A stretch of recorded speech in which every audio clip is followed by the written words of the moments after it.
And good evening, Trojan fans, and welcome out to Pineville, Louisiana, where we are ready for the self-proclaimed Red River rivalry here in Sandy Canyon, they call it, and you'll hear that referred to a lot tonight, but it is time for Week 8 action here.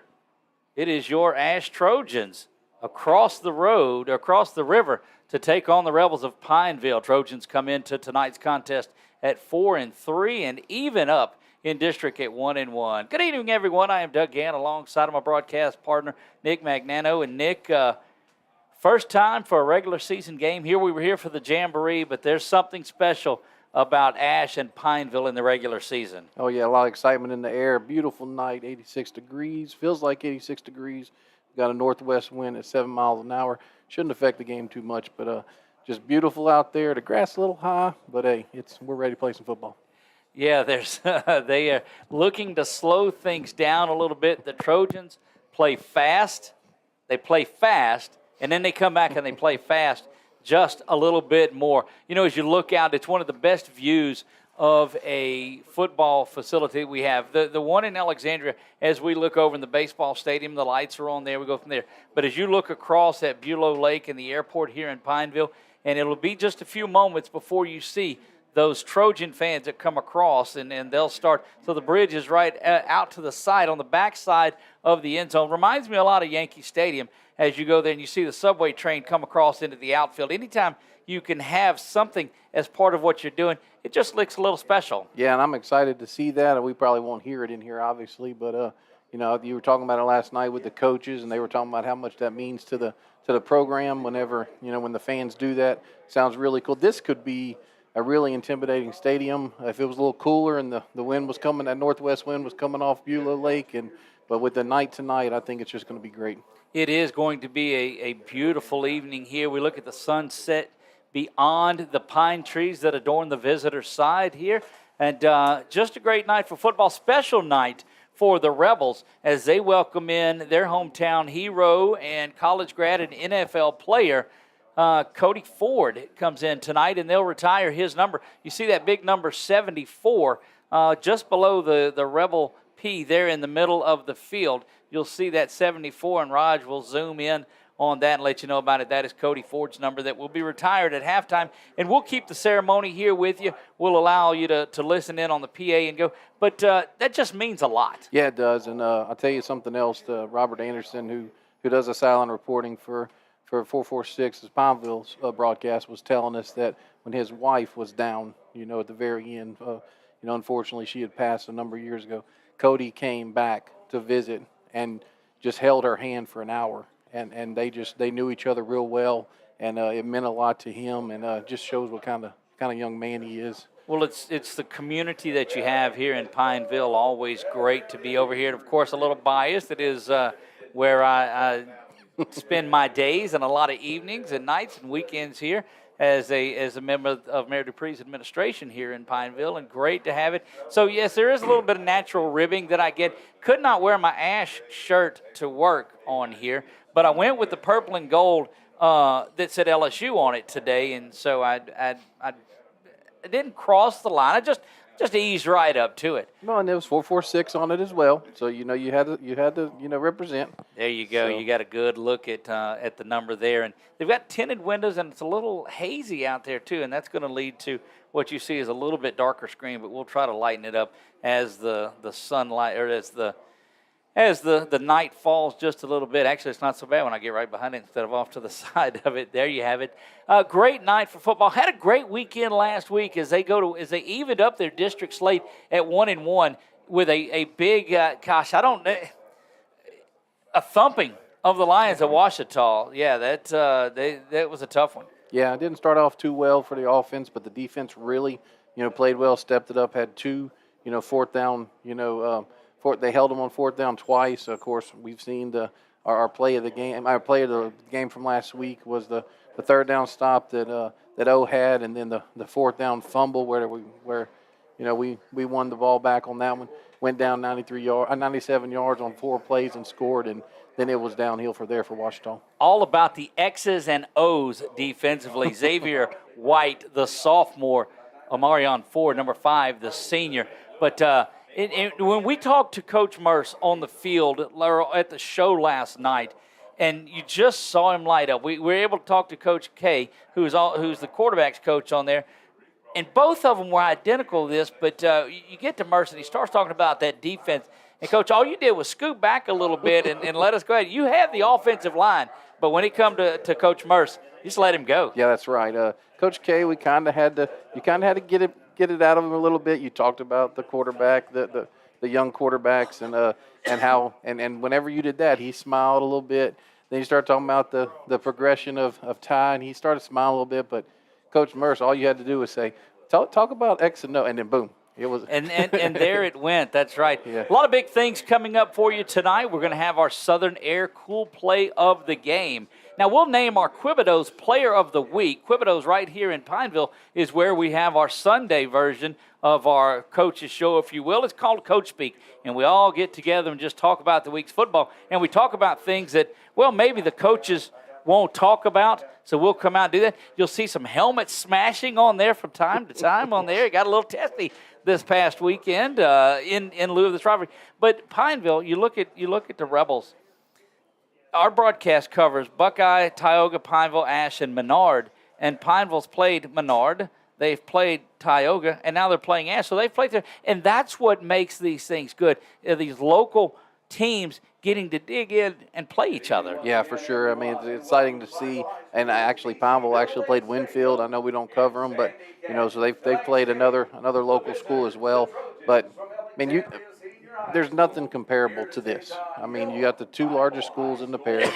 District rivals. District rivals, and I mean, this is why you play the game. I mean, traditionally, when I was playing, this rivalry would have been the last game of the year, and that's obviously changed a little bit. They need to have some sort of trophy or something. Back when Ash and Bolton had the Morgan Walker Liberty Bell, that Freedom Bell. Wasn't that what they had? That's right. And I didn't go to either one of those schools and know that. And so I think that they're supposed to have this jug. We got to find something that resonates and it sets up the Red River rivalry that they call it, and have something that maybe puts the Red River in the middle of it, but between the two of them. Let's work on that. Yeah, let's do a parish. Let's do a Rapides Parish map sign. We can award the 446 trophy. Sports Red River Rivalry Trophy. How about that? See, that's how things get going on here. We can sell it. We can definitely sell it. There you have it. Going to be a great night. So we've got the Quibido's Player of the Week. We'll name him Sunday. We've got our Southern Air Cool Play of the Game. And you are going to want to stick around for the segment that's coming up right out of the break. This is going to be our Why Not Stop Keys to the Game. AKA Pictionary. Nick, take us back through the last couple of weeks on there and what's developed onto our keys to the game. Okay, early in the week, I send Doug 3 keys to the game: an offense, a defense, and an overall key to the game for the Trojans to win. Doug does not tell me what graphic he's going to put up. This is like Karnak, all right? This is what it. So whenever I get here, okay, on Friday nights, about 6:40 is the only time that I see. And Doug's, when they see it, that's right. You see it. That's right. And your history and sense of humor is just a little different than mine. So I didn't know where he was going with it. I heard it was a little skewed. Is what mine is. Yeah, your movie watching is probably a little different than mine. So a lot of them have been movie references that I'm gonna be honest with you, I didn't quite get. So my 3.0 GPA at Bolton didn't help me with those. But no, it's been fun to do. I'll tell you this. You ain't seen nothing yet, my friend. So stick around. We're going to take our first break of the evening. When we come back, we'll jump head first into the Why Not Stop Keys to the Game. We'll do that. You're watching the Countdown to Coin Toss right here on 446 Sports. For a lifetime of the best possible vision, look to Wallace Eye Associates, where our tradition of eye care excellence in Cenla spans nearly 40 years. From your next family eye exam to cataract and glaucoma evaluations, trust your vision to the experienced eye professionals at Wallace Eye Associates. Call Wallace Eye Associates today at 318-448-4488 to schedule your next eye evaluation. It all started with a sketch on a napkin. An idea created by 2 walk-on bench warmers. And after 10 years of hard work and perseverance to turn their dream into a reality, it's the #1 sports bar in America. Welcome to Walk On.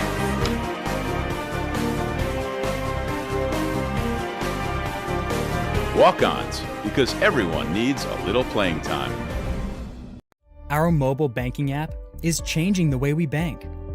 Things are getting easier, transactions are getting safer, and you have access 24/7. All the functionality of banking you're used to, made easier to use, anywhere, anytime, and more secure than ever. Simple, seamless, safe. Download our mobile app today. Appliance Parts Company in Alexandria has all your major appliance parts needs. We sell parts to all major appliances as well as new appliances, including window units, chest, and upright freezers. Appliance Parts originally opened its doors on Lee Street in 1972, and we're now open at a new location on Memorial Drive to serve you better. Stop by, say hey to our crew, and check out our awesome holiday gifts. Appliance Parts, 2208 Memorial Drive in Alexandria next to Target. Open Monday through Friday, 8 to 5, and Saturday from 9 till 12.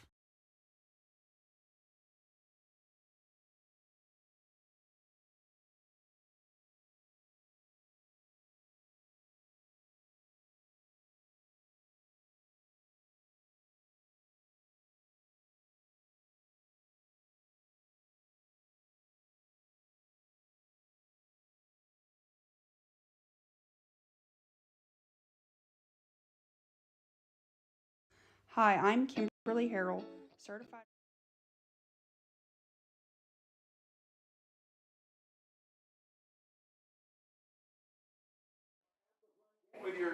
And welcome back, everyone. We are here live from Pineville High School, and it is probably the most anticipated part of the night.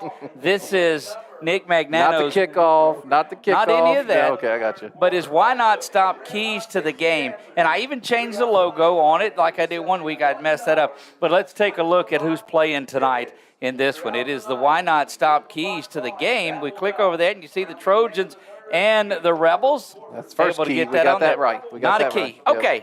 So, now, we've had some movie things. We've had a lot of different pictures, That's right. if you will. Yes, we have. This time I'm not going to give you help. Okay. But I Oh, assure you gosh. it can apply to each one of these that we do, and it's up to you to figure it out. So, without any delay, let's get on over to our Why Not Stop key number 1. Just a cheetah. So, yeah, that's the starting fast on the offensive side. Cheetah's the fastest animal on land. That's right. The cheetah is. This has nothing to do with Cheetos or any of that. The cheetah is the fastest animal on land. You got it. I got you, yeah. On the offense, we need to start fast, get multiple people involved with this passing game because Pineville's defense has been strong. They've been stronger the past 3 or 4 games. They've been better against the run. Let's get this passing game going, open up that run. I say Chester Cheetah. The cheetah. That's This has nothing to do with Did I Cheetos. say cheetah or did I say Cheetos? You said Chester Cheetah, Okay, but it I has thought nothing so. to do. It has to do with he's the fastest land animal that there is. I tell you, we're 1 for 1, Doug. That's Yes, good. sir. I like that. Take it away. Key number 2. You're not going to get this one. Oh, battleship? Or is that a destroyer? That is the USS Missouri. Okay. You know what they call it? Mo. The Big Mo. The big Mo. How about Exactly. key number 2? Yeah, that's the thing. We're the defense. Let's keep up that momentum. From the big Mo from last week, keep up that momentum. And the one thing we have to watch out, Pineville, like we talked about last night on the show, they're different offensively than whenever we played them in a jamboree. They will try to pop a few passes here or there. So let's just make sure we stop the run, but on the back end, we watch out for their trickery. The third ever to be named the USS Missouri. Gotcha. There were 2 prior to that, and I think this one is, there's a 4th one now. But that is Big Mo. I like that. There I like you that have a it. lot. All right, Brett, take it away. Key number 3. You might have to lean in on that one. BTO. Bachman Turner Overdrive. Yeah. You want me to help you with Yes, that? you need to help me with this one. Tonight, the Trojans need to be taking care of business, That's my friend. right. You're exactly right. Basically, bottom line. Brother-in-law's about to give up on us. Bottom line for the third one for overall for this team is whenever this game is over, after 48 minutes, we leave here 5-3 overall and 2-1 in district. I don't care how it's done. I don't care if it's 10-3, if it's 10-9, Bite your or tongue. if it's 62-0. Basically, we need to be 5-3 when we leave here and 2-1 in district. There you have the Why Not Stop keys to the game. You did a great job figuring those out tonight. So no movie references on there tonight. I zigged when you zagged. That's right. But we had the fastest land animal, or the fastest animal on land, because you said the Trojans needed to start fast, and indeed they have to do that. Key number 2 was you wanted to keep the big mo. You wanted momentum going. And what better way than the USS Missouri that you have? And then Trojans need to move to 5-3 and 2-1 in district. They need to be taking care of business, courtesy of our friends at Bachman Turner Overdrive. So each week it gets a little bit better, but thanks to the folks at Why Not Stop for sponsoring that for us. Going to jump right into tonight's starting lineups. Let's take a look at our offensive unit tonight.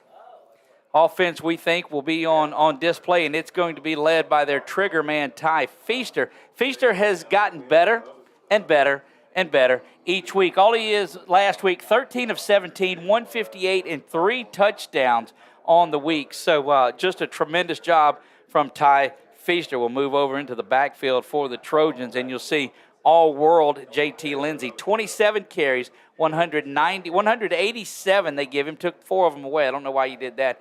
2 touchdowns, and even caught a pass for 6 yards and a touchdown. We're able to talk to JT at the show last night, and just as great a kid as you'll find. Yeah, a lot of fun talking to him.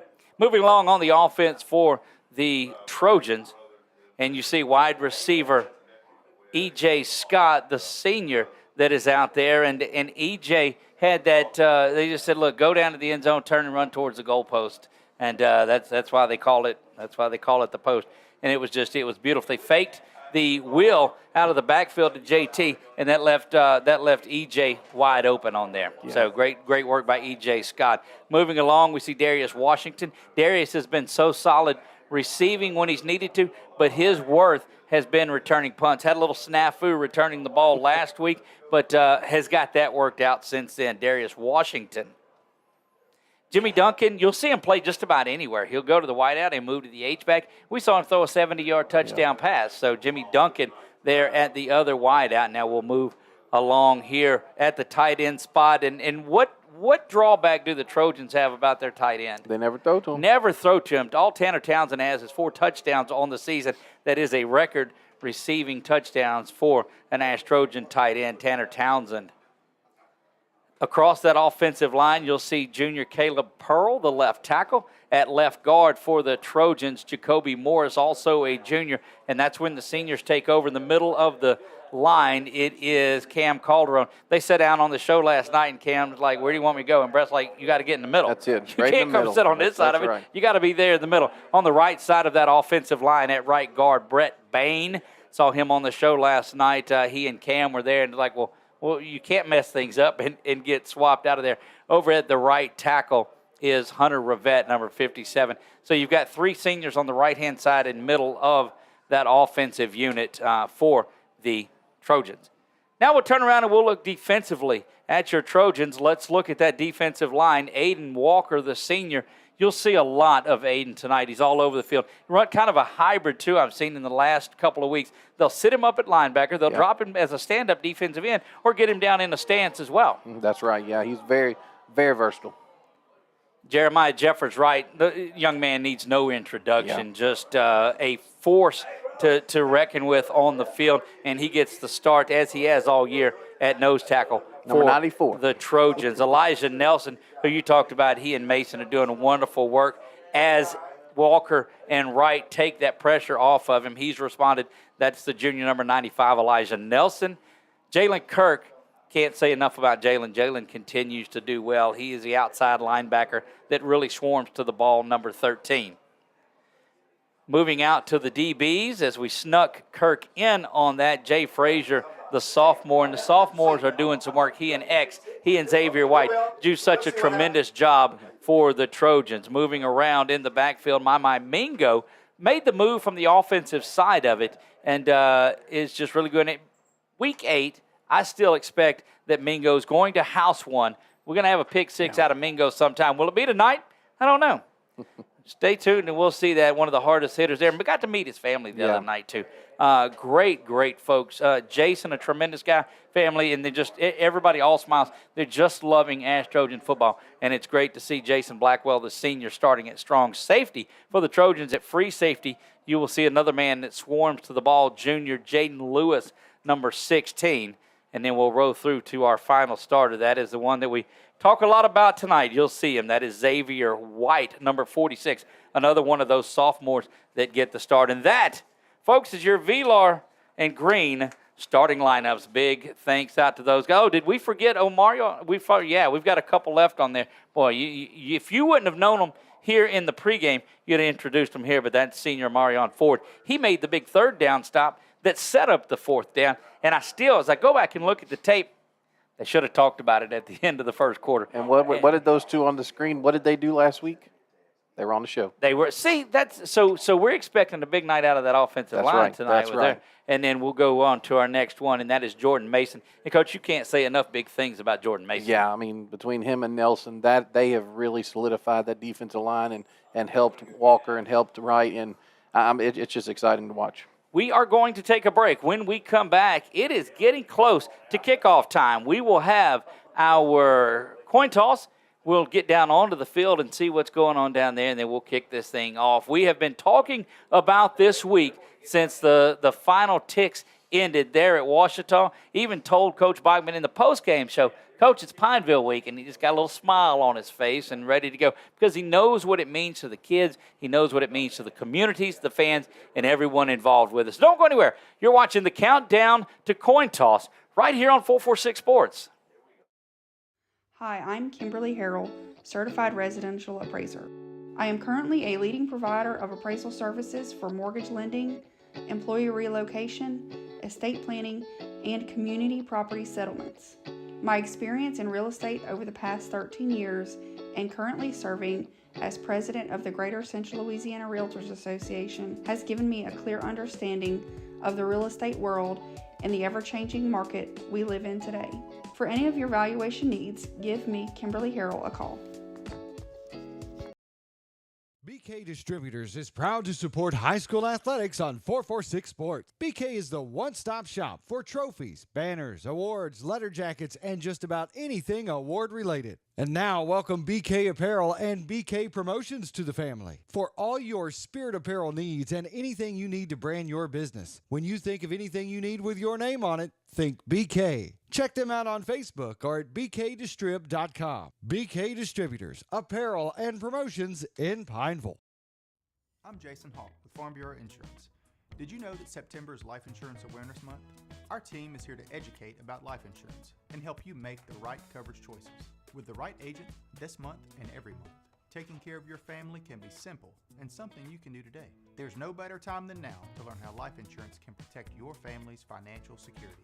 So talk to Hawk at 318-791-HAWK or online at talktohawk.com and let us help you protect what matters most. Wherever you are, you're there for a reason. You shouldn't have to make a trip to the branch to deposit a check. Skip the trip and use our mobile app to easily and securely deposit checks right from your phone. Day or night, wherever you are, or whatever you're doing. Download our mobile app today.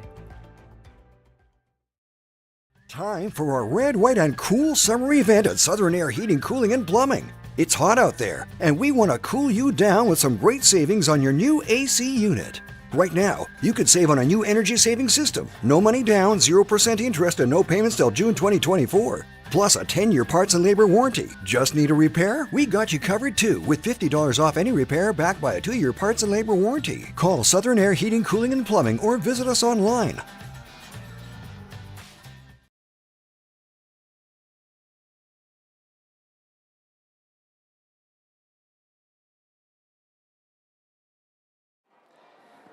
There you see it. It is time for ASH Trojan football here. Nick, give me your thoughts on what you see from the Trojans. I tell you what, they're pumped. Kirtland Bates and Jalen Johnson, they just did that jump and high-fived each other, and they were 6 foot off the ground. So they're excited. They're pumped, ready to go. Pineville's ready to grow here. Got the captains for the Rebels here. number 10, Jalen Whitty. Number 45 is Zane Stelz. And then number 73 is Kenyon Taylor. We'll come back to Ashes after. For the Trojans, Brett Bain, Caleb Pearl, Cam Calderon, and look like Hunter Rivette out there. That offensive line getting rewarded for the work that they're doing. We're going to switch over and listen to the anthem tonight, so don't go anywhere. Cadet Second Lieutenant Jordan Hooper, and right guard Cadet First Lieutenant John Moravi. And please remain standing for our national anthem, performed by the Pride of Pineville Marching Band under the direction of Brandon McGrew. And now, if you will, dear Lord God, we ask tonight your blessings on the game about to be played. May those on the field enter this competition in the spirit of sportsmanship and with respect for the opposing team. With your help, Lord, we ask to know humility in victory and grace in defeat. We ask, Lord, that you bless each one of us here tonight, especially the players, coaches, officials, students, and parents.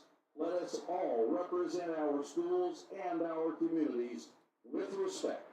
In Jesus' name we pray, amen.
Great job out there tonight by the Pride of Pineville High School. Their band doing a great rendition of it. And, well, you see the stands filling up here, the student section from Pineville standing up, getting ready to get into this. And this is Friday night here in Pineville, D.C. Bill Bates Stadium. We are just moments away. Boy, you see that sunset that's starting to set across the far. It's really settling in above those pine trees, and it's nice. Yeah, beautiful night for sure. We got 48 minutes of football, and the rest of your life to remember is what our Coach Parmley used to tell us, and I know these guys are really looking forward to that.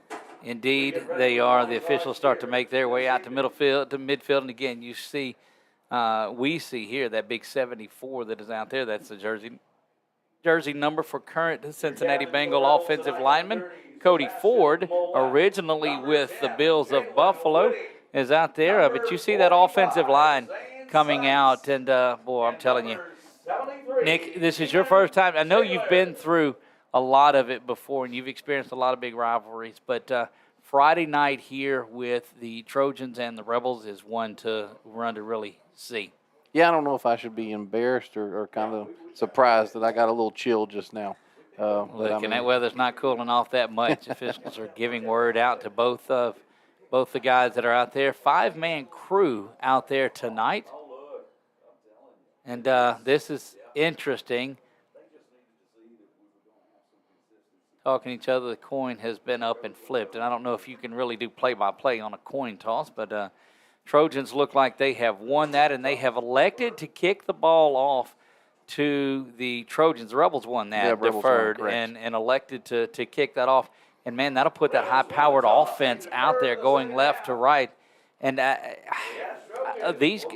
coaches, and anywhere you go, they like to get that Belichick type of deal where you can go in and score at the end of the game or the end of the half and then start things off. And emotion, Big Mo, starting fast. We'll see what the Trojan offense is able to do. Ty Feaster, JT Lindsay, and crew will make their way out here behind that big offensive line that you just saw as captains. And as the night descends behind the pine trees beyond Bulow Lake, it is time for high school football. Doug Gann, Nick Magnano, of course, my man Brett Stallsby here pushing the buttons, and Roger Walker, the best dressed cameraman in the business, and we are ready to go. Looking back at our return men to the near side, it is JT Lindsay. EJ Scott sets himself down around the 8-yard line, and set to kick this thing off is number 24 for the Rebels, and that is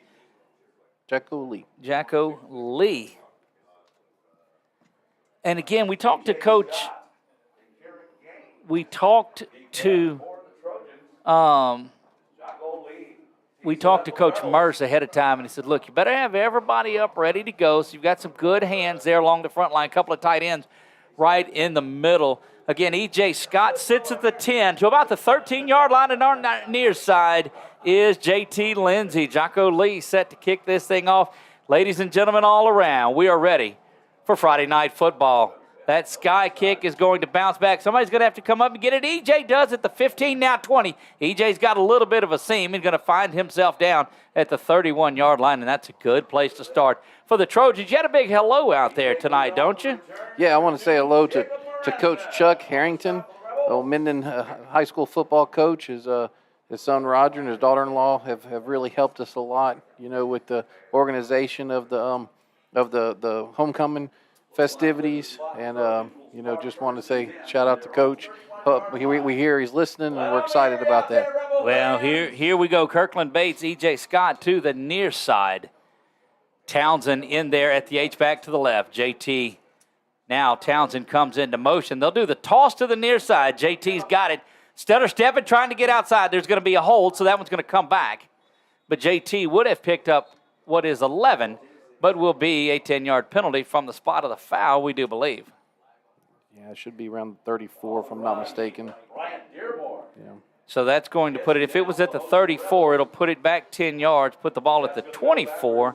So it's going to be first down and about, let's say 17, 16 on it, if you will.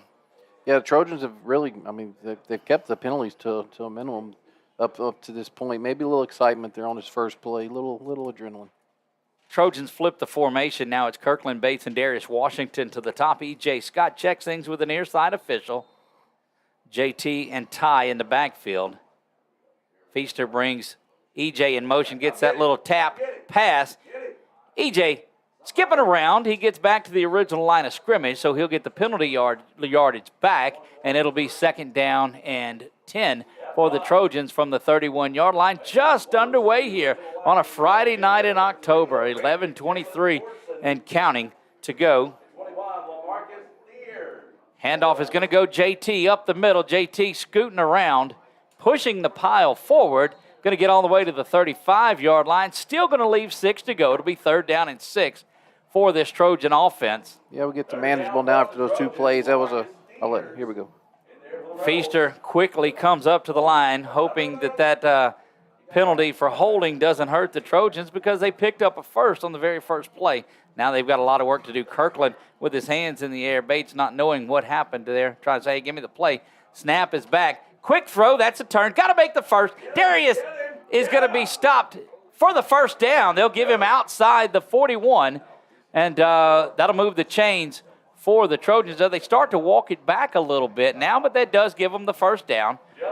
First down and 10, so all of that penalty yardage, we run 4 plays to get back from whence we came. Yeah, for sure. That was... Feaster now calls for it again. High snap, but corrals it. That's JT. JT he's tripped up at the 50-yard line. Good play by the Rebels to go in and grab that, but not before JT gets another first down, and the yards are mounting up for JT early on. Trojans have it 47-yard line of the Rebels. Snap is back. Why not? JT one more time. Sweet spot for JT is about 25 to 27 carries that we've seen this year. He's already got 4 or 5 on this opening drive. Yeah, the first one, he has 3. The first one came back, obviously. Still counts. Yeah. Still counts as a carry, though, on his body. Okay. Well, not for there, but but for his body. Oh, he's there. He's there. Pass. Got a man wide open. That's Darius. That's Darius to the 10, and you can put that one in the end zone. Touchdown, Darius Washington. Touchdown, Trojans. Yeah, 44 yards there. Just a perfect play action Let's pass go back and watch that again on our BU Designs instant replay. You will see the play action.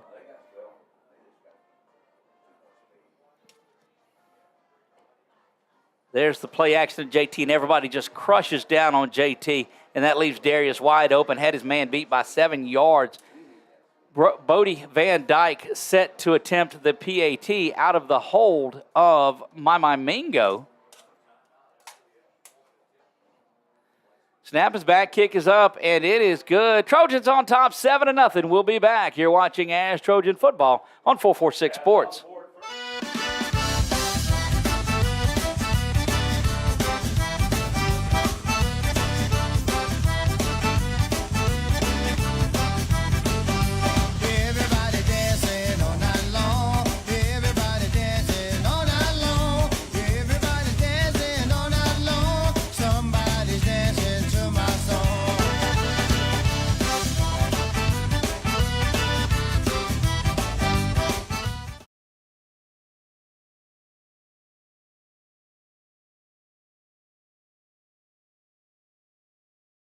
Back to Bill Bates Stadium here, Sandy Canyon, home of the Pineville Rebels, and the Trojans jump out early on this one with a big, beautiful, they'd set the run up, play action to JT, and that's almost stealing. Yeah.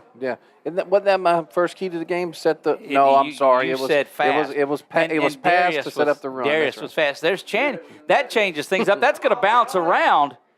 And Trojans unable to get on that, and that will give the Rebels good field position. So they bring Channing in to attempt the onside kick. Was a little bit of a rarity, but wasn't really an onside as much as it was kind of a, I don't know what it was. A little pooch, a little pitch, a little sand wedge there. Right. But Ford and Kirk on the stop there. And big shout out to the Mesh family for providing Randy,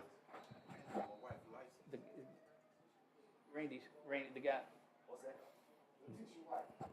Back to live. Hey, look, the press box, everything is the beauty of live TV. So we got Whitty back under center now. We've seen him go a lot of shotgun. 2 receivers to the far side.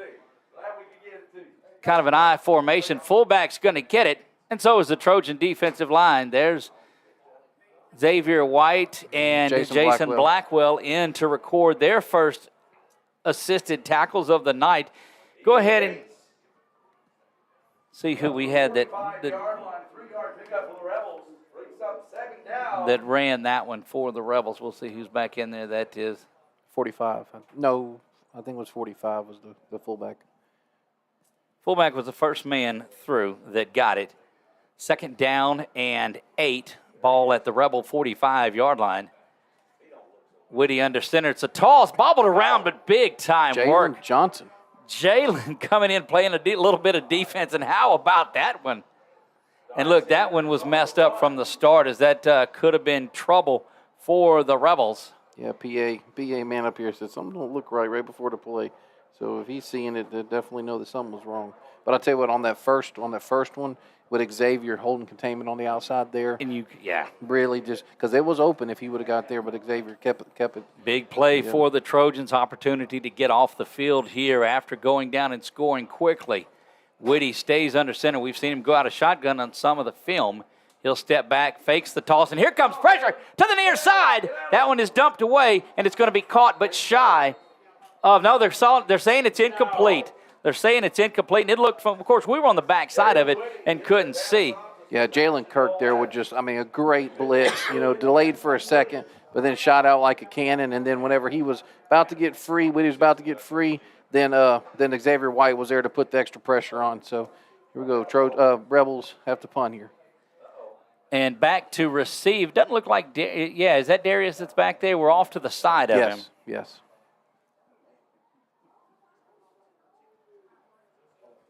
So the Trojans, that's a high snap. We'll see the Trojans don't really come in. Good high punt. Darius going to have to call for the fair catch, and does, blocking the man into him. And that was Mingo back doing that, but the Trojans will have it at the 23-yard line. And look, run, play action, and that was something.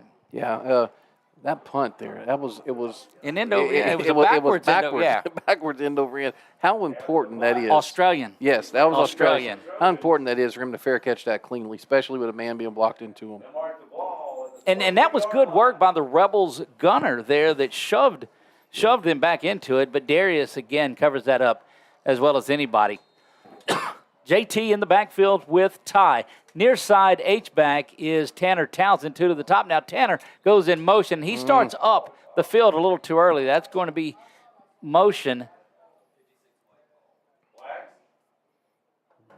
They actually called that across the offensive line is who we did that. And will we get in trouble for these where the only time we call our offensive lineman's name that was Bain. Is on there. And that's Brett Bain who picks up the false start on there. Back to the 18-yard line. 1st down and 15. Trojans start again behind the sticks. 2 first-down penalties on 2 possessions. Toss goes to the far side. Lindsey's trying to cut back, and that's tremendous penetration by the interior line of the Rebels. Yeah, we got a 4-yard loss there. We talked about it, right before the game. The Rebels defense has been playing. They've been playing stronger. That's that defensive lineman, Sebastian Mollett, that we've heard so much about on our Coach Speak show. Good young man. Look over at 2nd down and a long way to go. Yeah, get this manageable for 3rd down here. 7:40 to go, first quarter of play. Ty with the little stop to EJ. EJ's trying to get back to the middle. Gets back all of the penalty yardage and the sack, and it's going to be 3rd and very, very manageable. Yeah, it's going to be 3rd and 3 here. Just that stop route, what we call him, EJ stop route. EJ stop, they call it. And him and Feaster, they have got that figured out for sure. 2 to the top, 1 to the near side. Watch for JT to maybe get it here. And JT does have it. My goodness. Good thing you folks know what's going on at home, because I certainly don't here. But it is another Trojan. 1st down out to the 35-yard line is where the nose of the football rests. To the near side is EJ stop route Scott. 2 to the far side. That's JT going behind that big offensive line, hitting the circle button, spinning forward, and it's 1st down after 1st down for the Trojans. Yeah, 12 yards just right there behind Morris. Just a great block, him and Calderon, and just fed it right there through the 2 gap. 1st down and 10, change, finally get set. Trojans snap the ball. There's going to be an offsides. JT's going to get a free play out of it, spinning around, going to the outside now. JT to the guess he's going to be out to the 30. There'll be an offsides that'll move it back down, though, because the official, the player for the Rebels couldn't get off the field. 27-yard gain there if it holds. Yeah, they're looking at Coach Bachman. So looked like everybody was kind of stopped, thought that the play would be blown dead, but it's the offside, so it wasn't. Actually, illegal participation will be the call. As 12 men on the field. Correct. Yeah. But the Trojans are deep in Rebel territory again, out to the 20. 7-0. Trojans lead this one early, 6:40 and counting in the first quarter. Chains hustling to get set up, and they finally do. From the 25-yard line goes Feaster. A little pistol formation here, Doug. They got JT right behind him this time. Yep, JT not normally just a little bit either off to the left or right of him. Darius to the far side. Kirkland Bates and E.J. Scott to the near side. Tight pressure. JT's got it. Good pressure up the middle. I'm telling you, you know what that sets up here. And Bachman is on the field, and he is livid getting after one of his guys for missing the block. But watch for Ty to fake that handoff and carry it into the end zone on this very play. Yeah, they're definitely setting it up, Doug. But I tell you, I hope it's not to show jinx, but that offensive line has started out kind of sluggish tonight. No, you can't say that it's a good luck charm and a jinx on the from back-to-back weeks. Back to pass now going over the top. EJ's got a chance. EJ Scott's got it, and he's out at the 1. Beautiful pass.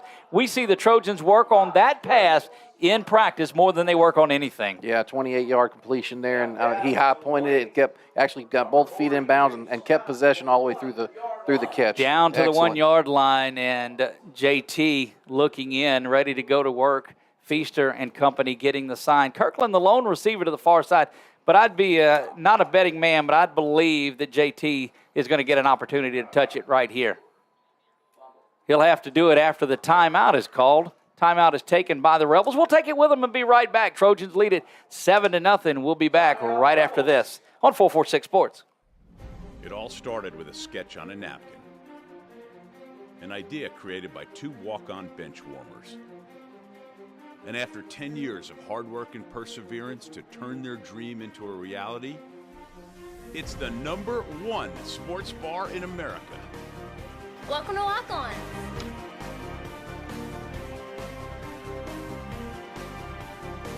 Walk-ons, because everyone needs a little playing time.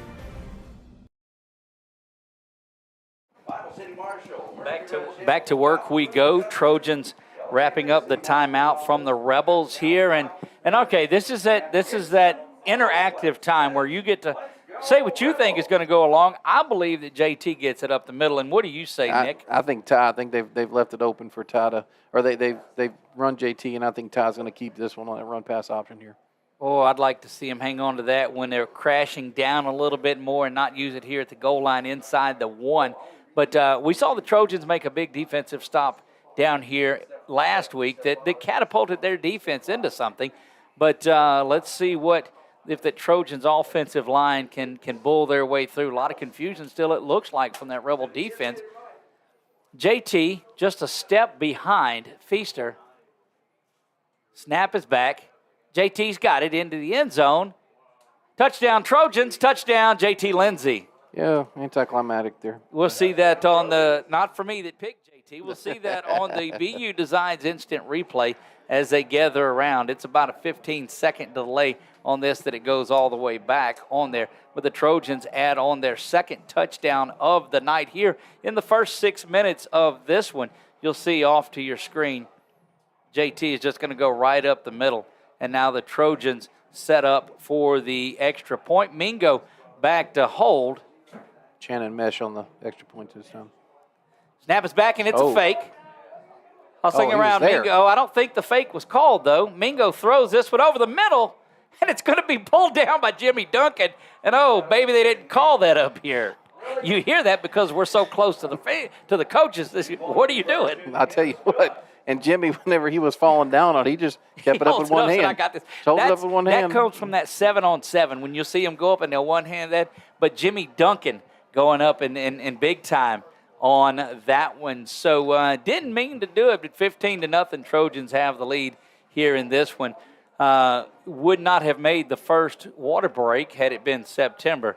But the Trojans offense is starting out like a cheetah, which is, as we told you, the fastest land animal that there is. Yeah, and I'll tell you on that 2-point conversion there, this game has changed in the 30 years since I played.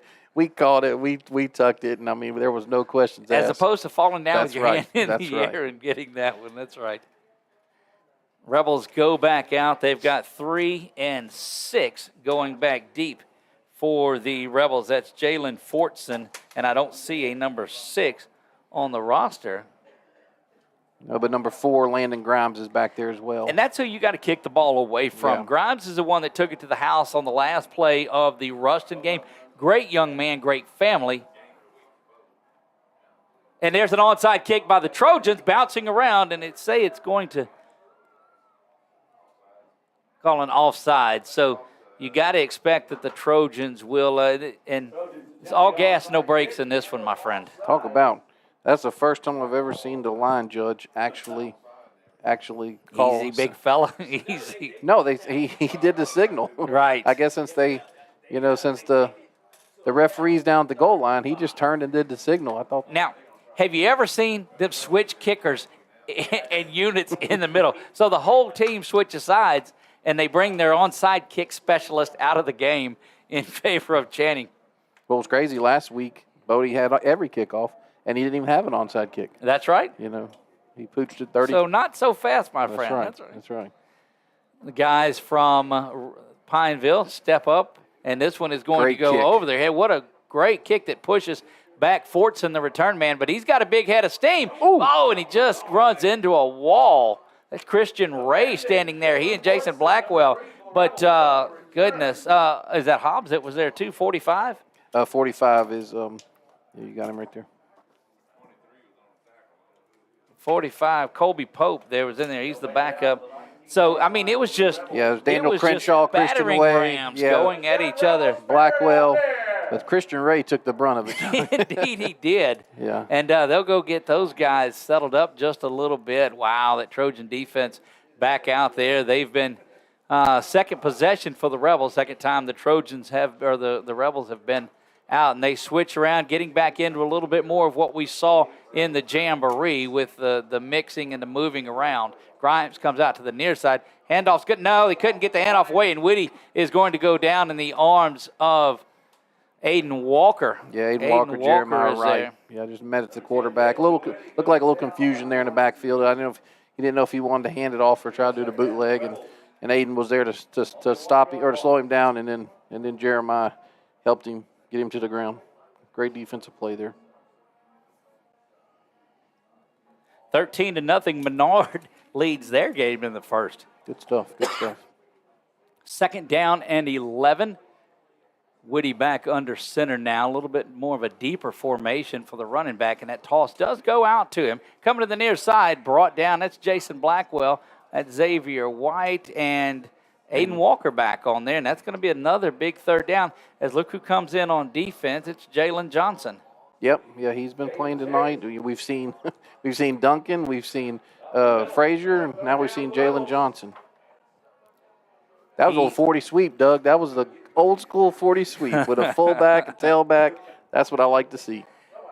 That was Jay Frazier that he swapped places with. So you've got a receiver to the top for the Rebels, one to the near side. Whitty now back in the shotgun.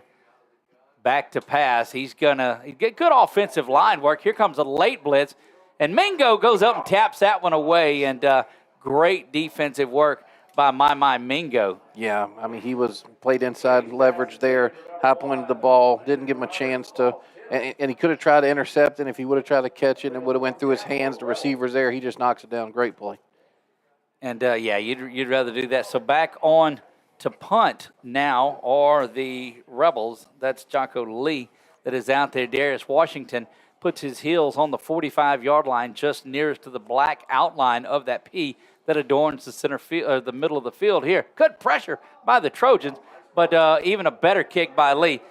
Washington fields it, backs up at the 40, and just gets hammered at the 45. What a play by the special teams unit of the Rebels. Goodness gracious. Yeah, he's number two. That was Jacob Miranda. Of course, we've heard his name on the Coach Speaks show and all over. Jacob Miranda with a big-time play.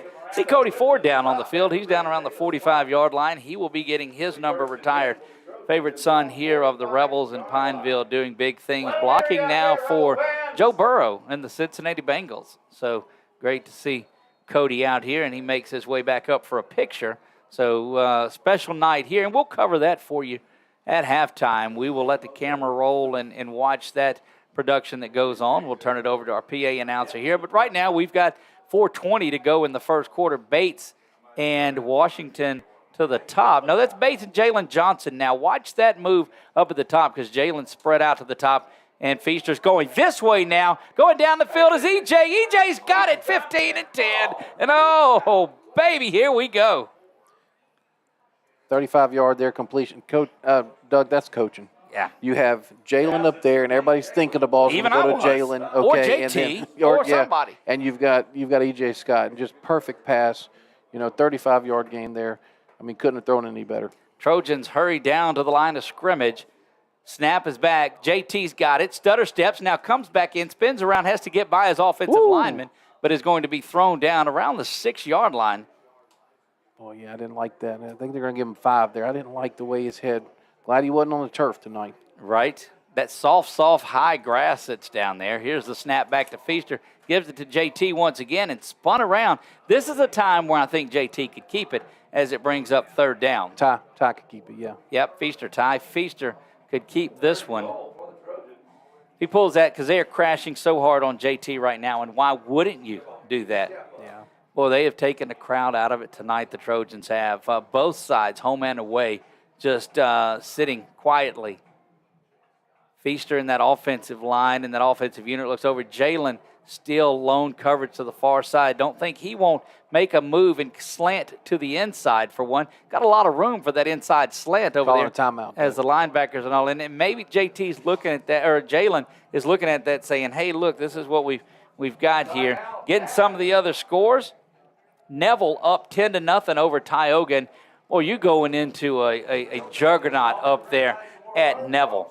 Yeah, for sure. I watched their film whenever I was watching Ouachita, preparing for Ouachita, and those guys, old school defense, they lay the lumber. Indeed. They hit up there. I mean, they are every bit as good as a 5A school. Caldwell on top of Buckeye, 14-7 and more. All 5 games are rolling tonight here. Trojans have it 15-0, looking to get over the 21-point mark tonight from the 3-yard line. It is 3rd down and goal for your Trojans. See what we've got. Nobody up to the top. Watch a little naked bootleg or something out of here of the wheel. They like to go misdirection, but I see the Rebels defense creeping over to that side. You got Kirkland Bates and E.J. Scott to the near side. It was like Thibodeau's. Yeah, Feaster's going to take it himself, and he walks into the end zone. Touchdown, Trojans. Touchdown, Ty Feaster. You're 2 for 2, Doug. Just call him like I see him. Let's look back at it one more time, courtesy of BU Designs. You see everybody this side, and that lets you know that something was up because they didn't have anybody to block to that outside over there. Ty is going to play action there and just keeps it up. And, I mean, nobody was looking at Ty Feaster right there. Yeah, Thibodeau just let him right in the hole, and, I mean, it was as clean as could be. 21-0. Looks like, is that Bodie or Channing that's out there? That's Bodie. Bodie Van Dyke just hammers this one. It's up. It's good. It's 22-0. Trojans lead this one. 3:02 remaining in the first. We'll be back. You're watching ASH Trojan football on 446 Sports. Is your vision just not as crisp and clear as it used to be? Are you having difficulty driving, especially at night? Are you over 40 and now needing reading glasses? If so, the trusted eye care team at Wallace Eye Associates is here to help with your family's eye care needs, just like we have been for nearly 40 years. Call Wallace Eye Associates today at 318-448-4488 to schedule your next eye evaluation.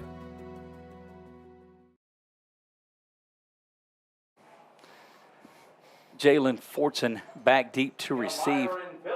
Doug, I have Ty Feaster 6 for 6 for 133 yards. And how many touchdowns? 1. Well, 1 passing, 1 rushing. Yeah, Ty Feaster. So just so you know, was supposed to be on the show last That's night. right. You're so exactly I'm right. just telling you that it is special. But he and a lot of his teammates that go to Calvary went on that retreat. And Coach Bachman, I'll tell you that story in just a minute. Goes back to the far side, 10-yard line, now 15. And 20 up the middle. Good stop right there in the middle. Christian Ray got his payback on that one. He says, I don't mind this one. Let's tackle from the side on That's this right. one. But a lot of the young men that attend Calvary Baptist Church there on Jackson Street across down the road from where Alexandria Senior High is had a retreat for their young men. And Coach Bachman, they were deciding between them. Coach Bachman says, we're going to cancel practice Thursday. You guys go do that, and we'll get back here. They practiced at 1 o'clock today. On game day, went out and practiced and are here, and it's paying dividends. It's like 2-a-days. First down and 10 for the Rebels from the 24-yard line. Whitty under with that. This is a Nick Magnano formation. Talk about. To the near side, and there's a Marion Ford that says, you know what, I've seen this. Yeah, and it looked like Xavier White comes in low there, and then, no, I'm sorry, that was Nelson. Nelson came in low there, tripped him up, and Ford comes on top of him. Give them just they'll give 2.5, maybe 3. Make it 2nd down and 8 on here. 2:39 remaining in the first, and it is a game that has been all Trojans since the opening possession. Same tight formation for the Rebels. Little misdirection. And there's X. Xavier White grabs on and says, hold on, don't go anywhere. Yeah, Xavier White. Jason Get out Blackwell. to the 31, yeah. Yeah, that was a little misdirection there. I'll tell you, Pineville, I mean, they need to put something together because this game's going to get out of control if they don't keep the ball here a little bit. Your linebackers are making tackles. You've not heard from a lot of your DBs. Jason Blackwell makes the tackles because he runs up and he says, "I'm going to play. I may have to start at strong safety, but I'm going to get up here with the linebackers." He's a fifth linebacker. He's right. an LB. He's an LB. I know he's under defensive back, but he's an LB. Woody's back. They are settling in, trying to run the ball and control some clock on this possession. Toss comes to the near side. Going to be a first down for the Rebels. They pick up the first down, and that formation is paying some dividends for the Rebels. Looking like the ball carrier, though, shaking up just a little bit. Ty Sanders, you don't want to see him come off the field. Yeah, it's unfortunate there they got the first down, but I will say Jalen Kirk kept containment, fought off the defender, and made the tackle. So at least it wasn't a big game.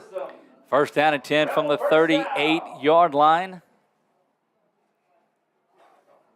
Trojans, you wondered about being off of practice yesterday. Talked to Coach Bachman, and he said, and we talked to him and his wife after the game, or after the show, and said, look, it's more than just about football. It's got to be about these young men. And when you can take off in the middle and take off of practice, that lets you know that handoff goes to the middle runner, right up the middle. Yeah. Give him 3. Amarian Ford there on the tackle, and then, of course, Jason Blackwell came to finish it off. But I do like the fact that our linebackers are making more tackles than they were earlier in the season. It was Ethan Gates there on that carry. Tell us a little bit about that formation, Nick. That looks like something you guys would have ran. To be honest with you, that's older than us, Doug. I mean, we ran the I formation. I mean, that's like a flat T, I guess you'd call it. I mean, so. But it has worked for them this drive, though. 22-0 Trojans lead this one. You see that courtesy of Wallace Eye Associates and the Wallace Eye Associates scoreboard. Whitty once again, handoff up the middle. And Trojans up to the task on that one as they just creep into the near side of the P. And Ethan Gates once again with a carry, picks up 5 total, I guess, on the first 2 plays. It'll be third down, a long 4, short 5, if you will. But that's going to do it for the first quarter of play. We'll be back. We'll swap in the fields. We'll be back in 60 seconds. You're watching ASH Trojan football on 446 Sports. Our mobile banking app is changing the way we bank. Things are getting easier, transactions are getting safer, and you have access 24/7. All the functionality of banking you're used to, made easier to use.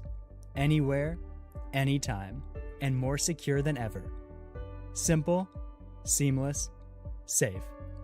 Download our mobile app today. For a lifetime of the best possible vision, look to Wallace Eye Associates, where our tradition of eye care excellence in Cenla spans nearly 40 years. From your next family eye exam to cataract and glaucoma evaluations, trust your vision to the experienced eye professionals at Wallace Eye Associates. Call Wallace Eye Associates. And we are back here, start of the second quarter. Trojans trailed 3-0 last week to Ouachita. Here they lead at 22-0. We start the second frame. Whitty looks at third down and 5. Handoff once again goes to Gates. Xavier right there, but going to fall forward. And that's a good piece of running by Ethan Gates. Yeah, I don't think Xavier's going to like to see that one on the film. No. He came in and he was high. Oh, he's actually shaking. He's shaking the grass out of his mask is what happened to him there.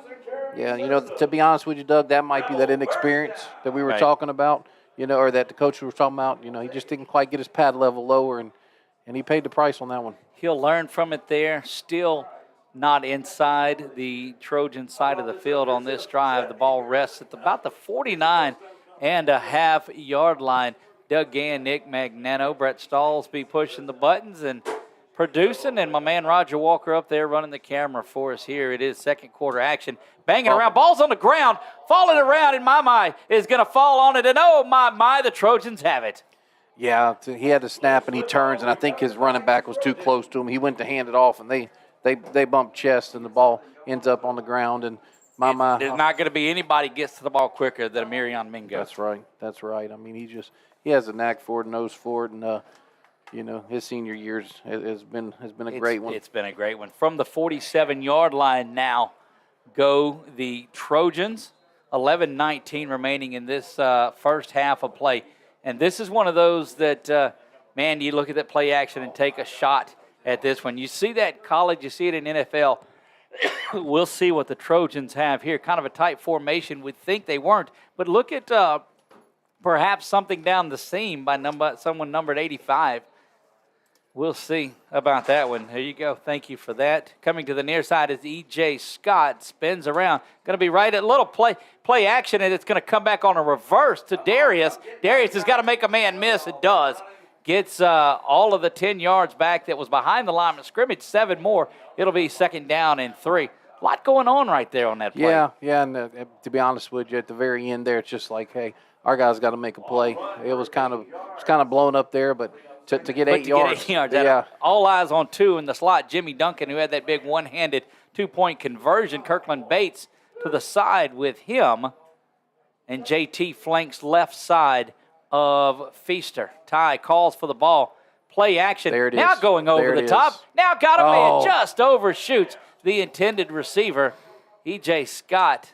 And Ty's looking back at himself, and he's like, Dad, gummit. I don't think there's anything the color analyst needs to say on that. Once it's followed by Dad gummit, that kind of. Well, pitch and catch, and he just led him a little too far. Jimmy undecided, but now gets his way back out over here into the slot. 3rd down. It's 4-down territory. The Trojans will not be kicking from here regardless. Toss goes to JT. He's got it. JT's to the outside. Going to be pushed out of bounds. Another big 1st down carry, and the yards are mounting up for the junior Power 5 recruit, JT Lindsay. Yeah, they're going to give him 13, 12.5 on that one. That's just your pitch to the right, and once he's outside there like that, that's easy. That's easy for him. Going to get his. Here comes E.J. Scott back. He'll settle in at the slot. Now he and Kirkland Bates switch spots. Big shout out to the folks that are watching Kirkland Bates. We get a lot of comments from them. And there goes another toss. One we saw just a minute ago. JT cuts to the inside and another 1st down for JT Lindsay. Looks like he has it. And in fact, he does. They'll move him down, and look, it's like Oprah out there. You get a 1st down, and you get a 1st down. Everybody gets a 1st down. Trojans amassing a number of them. Kirkland Bates now comes off of the field. Got 2 stacked receivers, but that brings Jimmy Duncan. Jimmy back in motion now, and he's got it coming to the near side. There goes Jimmy just bruising and banging around. Well, we go back to a play early in the year when Jimmy threw that in that East Ascension game, was it? Yeah, it was East Ascension. 70-yard touchdown. 70, and flat-footed and just slung it. No follow-through, no anything. Yeah, and I'll tell you, his last 4 runs have been ferocious. Bruising. Yes. Okay, so they move Tanner Townsend up on the line, and that puts Grayson Thibodeau at the H-back. Now bigger front line for the Trojans, and that sees the handoff. Trying to get something going, spinning around is Jimmy once again. I think he's going to look back on the film, Doug, and see if he would have come outside. Thibodeau had it sealed off, and JT was out here, and he would have walked in the end zone. Grayson Thibodeau settles in at the H-back spot again. You've got that big 6-man front line now. Stacked receivers to the far side, and in motion once again settling in is Jimmy. Play action, going over out of the backfield. No, trying to hit Thibodeau on that one, and he misses that one.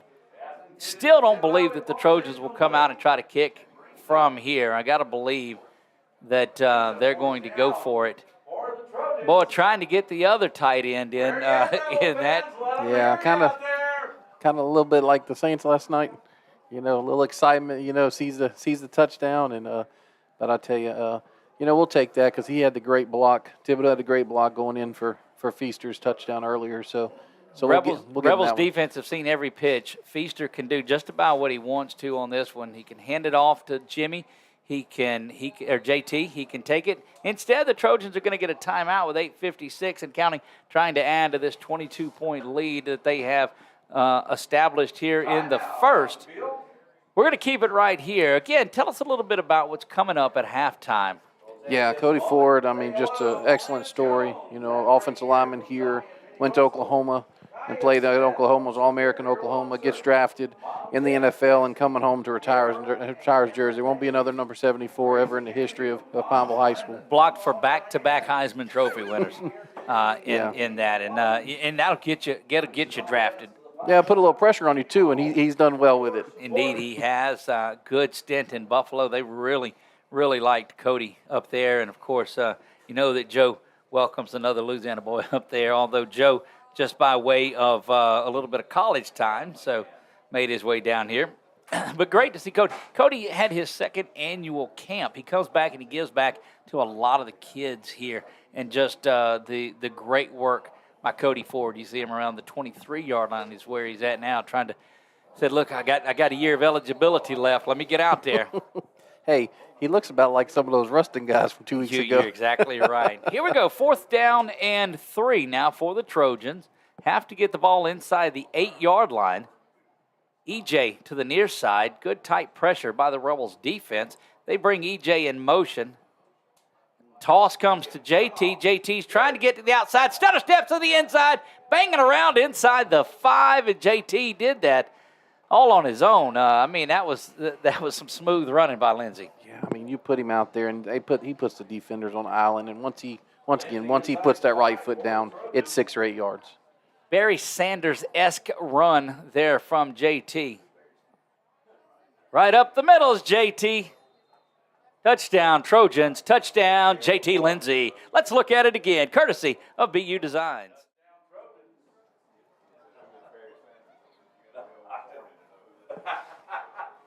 Thank you. 39. You'll see JT finishing this drive off as Bodie Van Dyke comes in set to do this. And it's just JT was not going to be denied on that one. Trojans lead this one 28-0. Bodie Van Dyke trying to add the extra point. Snap is back, kick is up, and it is good. 29-0, 8:35 to go until halftime. We'll be back. You're watching ASH Trojan football right here on 446 Sports. I'm Jason Hawk with Farm Bureau Insurance. Did you know that September is Life Insurance Awareness Month? Our team is here to educate about life insurance and help you make the right coverage choices with the right agent this month and every month. Taking care of your family can be simple and something you can do today. There's no better time than now to learn how life insurance can protect your family's financial security. So talk to Hawk at 318-791-HAWK or online at talktohawk.com and let us help you protect what matters most. And we are back. Trojans really doing it the one jamboree. It was 31-0 here. It's 29-0 in the first half. And it has been all Trojans. And they've got their best football in the second half as they start to wear their opponents down. Channing Mesh, number 33, set to kick this one off. Good group of gunners right there in the middle. We're looking at some solid players on this kickoff team. And that one from Mesh goes back. Pulled in at the 8-yard line, getting a good head of steam up there and moving around. And there's a stop. That's Ryland Hall, number 18, on the stop with Jaden Lewis there, yep. 18 and 16. Yeah, Ryland Hall's 18. Fortson made his way out on that return. Had a good head of steam, but I'm telling you what, one thing that the Trojans lacked last year was a kick coverage team. They have worked on that a lot this season. And have done that. Trojans defense doing all they want in this one is here, containing the Rebels, keeping them out of the end zone for the first, 15 minutes or so of this one. 8.5 remaining until. Yeah, and on the kickoff, Doug, I mean, with 2 different kickoff specialists, sometimes it's short with both of them. Here we go. Whitty back under center. Pass. Dropping back, the lefty. Throws this one out there, and it's picked off. How about that, Jason Blackwell? Get to the outside, JB. He's to the 10, 5, inside the pylon. Pick 6, Jason Blackwell. How about that? Let's look at it one more time, courtesy of BU Designs. Blackwell with the pick 6. Second pick 6 for the Trojans, and you see Jason Blackwell goes up and gets this one and comes around there. Bodie Van Dyke on to add this one. It is 35-0 Trojans. Yeah, 37-yard pick 6 there. You're basically putting Pineville in a position that they don't want to be in. I mean, to pass the ball. You've got to throw the ball, and that's going to get that big defensive unit just coming after you. And snap is back, kick is held up, and it is good. 36-0, Trojans lead this one. We'll be right back. You're watching ASH Trojan football on 446 Sports. Our mobile banking app is changing the way we bank. Things are getting easier, transactions are getting safer, and you have access 24/7. All the functionality of banking you're used to, made easier to use, anywhere, anytime, and more secure than ever. Simple, seamless, safe. Download our mobile app today.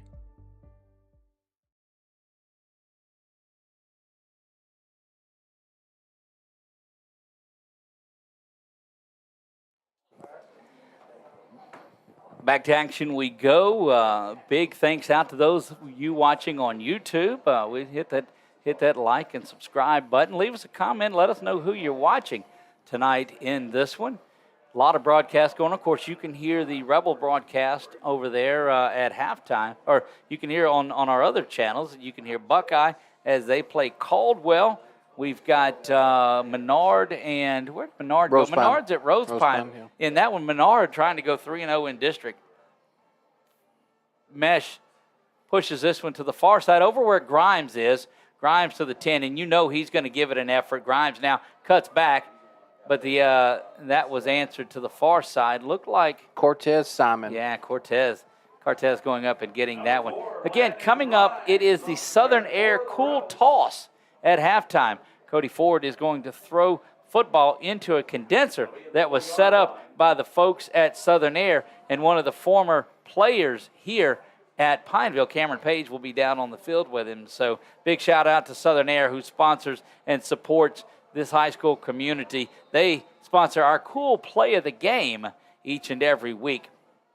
And again, last time the Rebels offense was out on there, they had Jason Blackwell catch it and go to the house with it. That is a candidate for our Southern Air cool play of the game, without a doubt. Handoff goes to the far side, and wow, that big right side of the Trojan defense just true to the task.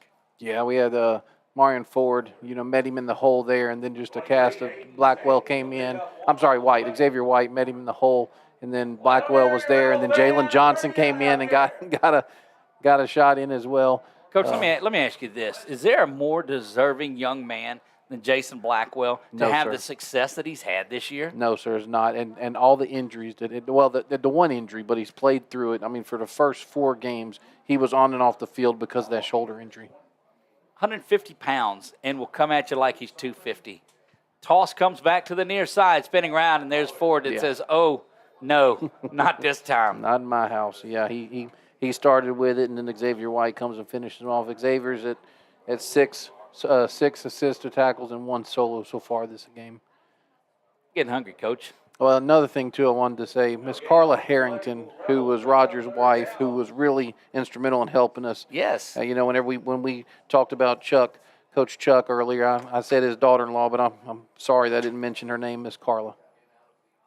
3rd down and a long 9 to go. I formation for fullback's going to be the first one that gets it, and Jeremiah just puts up a paw and grabs on, and it'll bring up 4th down for the Rebels. Yeah, Jeremiah on that one. But the problem, Doug, he's 4 yards in our defensive half, our defensive side of the ball. I will say, I think Coach Mercer's probably gonna try to, get that D line, a little more up the field. They haven't done as well tonight as they did last week.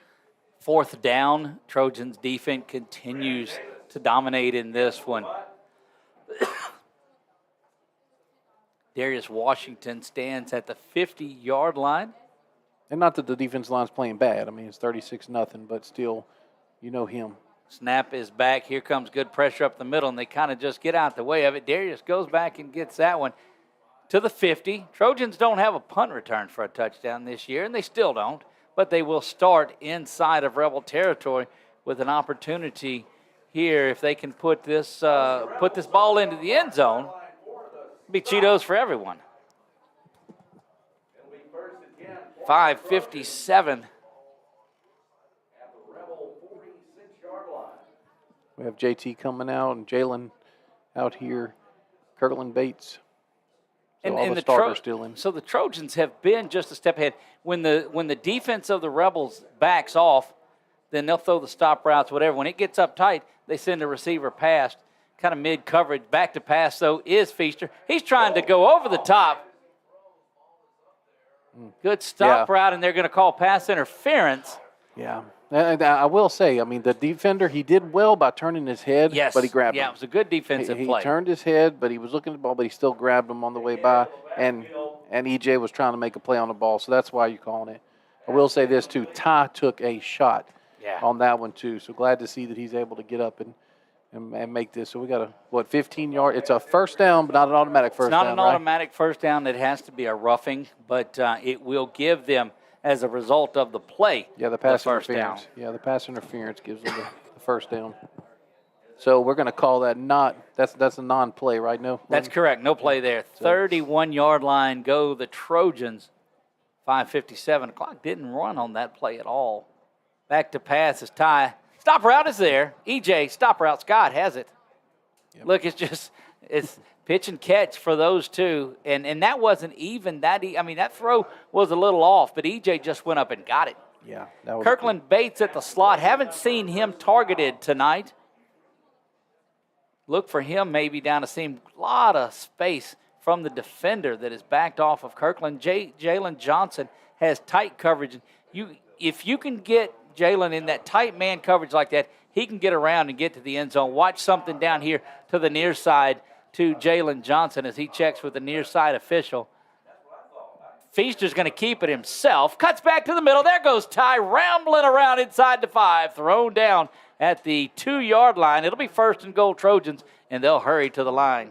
Yeah, 20-yard gain on the keeper. Just a great job there in deciding. I mean, the end went down with JT, or went with JT, and he just kept it. And again, now you can do just about anything you want to. On here, Ty can keep it. You can still sprint Townsend out of the backfield. He's over at the H-back. Instead, they bring in motion, and that's going to be a touchdown. Ooh. No, they stop him at the 1. That was Darius coming up and making but the defense just made a tremendous tackle for the Rebels. Yeah, it's a reception, actually, because he pitched it forward, but 1-yard gain there. But that was a very good play by the defense. They do that so that if there's a drop on it, it's just an incomplete pass and not a fumble. Yeah. And going back to that stop route that E.J. Scott, that one and the one earlier, the long pass, he gets both feet in bounds. I mean, you don't even have to do that in high school, but he gets both feet in bounds. 4:46 to go here until halftime. 4:46. Snap is back. JT up the middle. Touchdown JT Lindsay, touchdown Trojans. Yeah, that's just I think they're going to get Ty here on the celebration. Didn't see. I had turned away to look at the clock. What did he? Yeah, Ty. He picked up his towel and he kind of, I think, I'm not sure, but he looked like he picked up his towel and made a little excessive motion there. Post possession, no matter what it is. So it looked like it'll go on the kickoff. Dead ball, unsportsmanlike contact on the defense. Okay, good. And it will be assessed on the kickoff. So we'll go back and look at that again. So the Trojans will be kicking off from the Rebel 45. Expect who knows what anymore in this one. Can't figure it out. Yeah, my apologies to Ty and the Feaster family for saying that they're – but it looked like he was celebrating. And now we got Kirtland Bates picking up the flag to give back to the referee. Right. To the 42-0, and that puts us into that clock category where the clock will now start and we'll run throughout in this one. And even if the Rebels come back and get it under that 42-point mark, it is. You know what Mingo just did? What did Mingo He just do? told Bates, "You put the flag down, young fella. That's Don't right. you mess with that flag." And that's patted good him work on the from head. Mingo. Yeah. Good leadership there. So although Kirtland was just trying to help. For the third time this season, midway through the second quarter, the Trojans have gotten to clock territory. It will run throughout the rest of this half. That kick is up, and it is good. We'll explain a little bit more to you after this. But the Trojans lead it 43-0 You're watching ASH Trojan football right here on 446 Sports. BK Distributors is proud to support high school athletics on 446 Sports. BK is the one-stop shop for trophies, banners, awards, letter jackets, and just about anything award-related. And now, welcome BK Apparel and BK Promotions to the family for all your spirit apparel needs and anything you need to brand your business. When you think of anything you need with your name on it, think BK. Check them out on Facebook or at bkdistrib.com. BK Distributors, apparel and promotions in Pineville. We're back, and you'll see them getting ready to kick this one from the 45-yard line. So, traditionally, I would say kick it through the end zone. But we know that modern-day football is not traditional at all. So, what are they going to do here, Doug? I say this one, they just hammer it out of the back of the end zone. Well, you're 2 for 2 tonight, so you got Mesh in there kicking one of those. Yeah. Goes in there and he hammers this one in, and that's a touchback. Yeah. And what a better time to let you know that tonight's game is brought to you by Cheetos. Let's all have a Cheeto. We'll open these up and everybody have one of these. Oh, gosh. Here we go.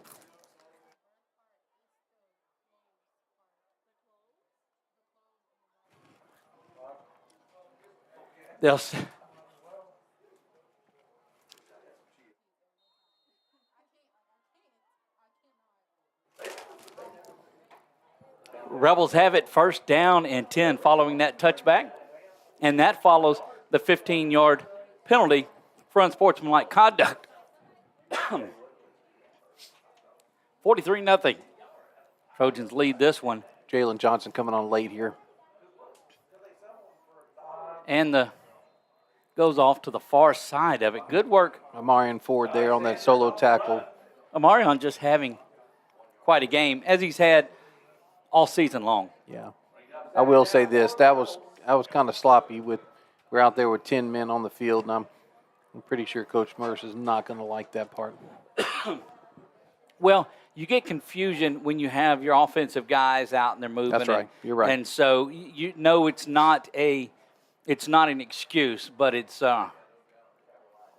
certainly a reason on there. Whitty spins, hands the ball. The ball's on the ground. Look like the Rebels have fallen on it, but it'll be third down. You see the color run, the purple and gold powder going up in the stands for the Trojans on the far side.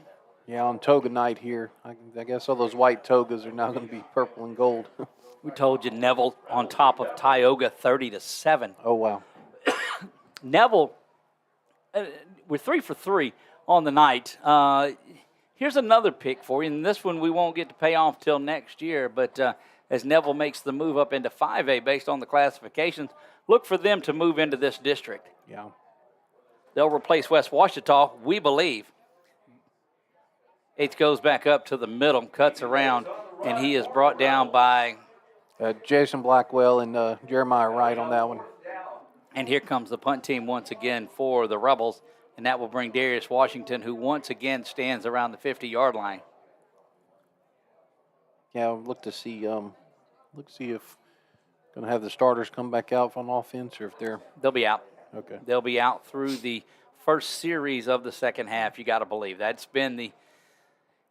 You want to see how your guys come out and play. Don't forget, you might want to. Well, that's going to be a long halftime, but we'll get Coach Bachman's thoughts on this.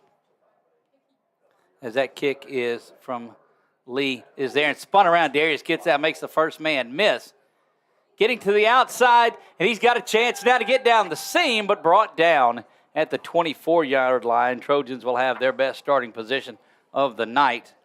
So number 28 on the tackle. 18-6, Gina leading over Bunkie. That is a big ball game. 2:25 to go until halftime. Yeah, our buddy Brett McCormick's at that game. Sure he's going to be able to give you some information on it Sunday. Indeed. What again? They're getting the ball off of the field. That's where. So the Trojans with running clock at 15, they'll go tempo here. You know they want to try to finish this half off.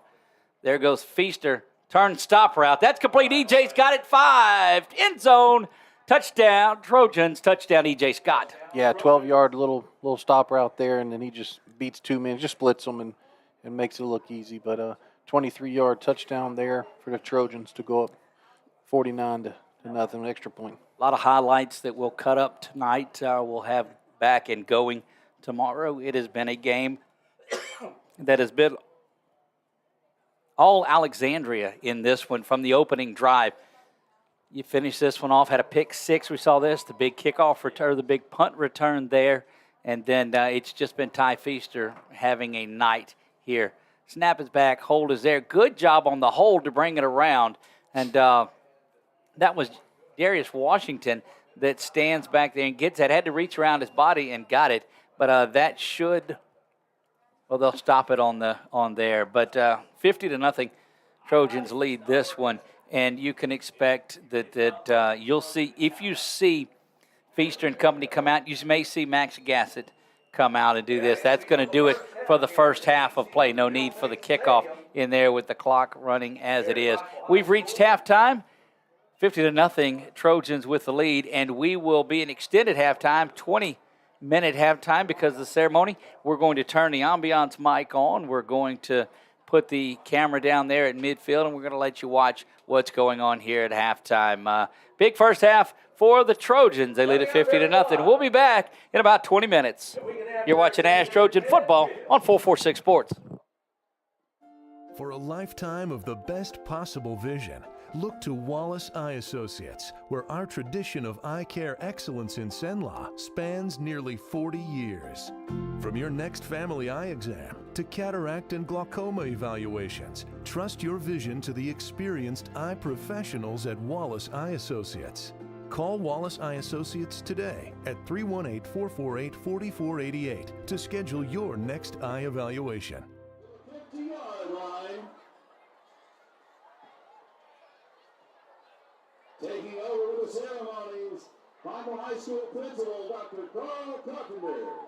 Good evening, Pineville High School family and friends. It is a pleasure to be with you tonight. I want to share a few words about Cody Ford as we begin this celebration this evening. Cody was born in Alexandria, Louisiana, and moved to Pineville at the age of 4. He attended Pineville High School from 2011 to 2015. During that time, he started for 3 years at left tackle under the direction of his head coach, Robbie Martin. He earned All-District and All-Cenla all 3 years. After his senior season, he was selected 5A first-team All-State. He was also selected as All-State in the shot put in the track world. But he also played basketball and he played baseball during his time here at Pineville High. After graduating in 2015, Cody earned a scholarship to play at Oklahoma. During his 4 seasons there, Cody blocked for 2 Heisman Trophy winners, Baker Mayfield and Tyler Murray. Cody was also a member of the offensive line that won the 2018 Joe Moore Award. This award is given to the best offensive line in college football. He was also named to the All-American team after his junior season. Cody graduated with a bachelor's in criminology in 2018, left the University of Oklahoma a year early to enter the NFL draft. He was the 38th overall pick of the 2019 draft when the Buffalo Bills selected him in the 2nd round. He is the highest NFL draft pick to ever come out of Rapids Parish and one of only 4 men to ever get selected in the 2nd round from Central Louisiana. Cody's played for 3 years for the Buffalo Bills, 1 year for the Arizona Cardinals, and is currently a member of the Cincinnati Bengals, wearing number 61. Cody's connection to Central Louisiana and Pineville High School runs deep.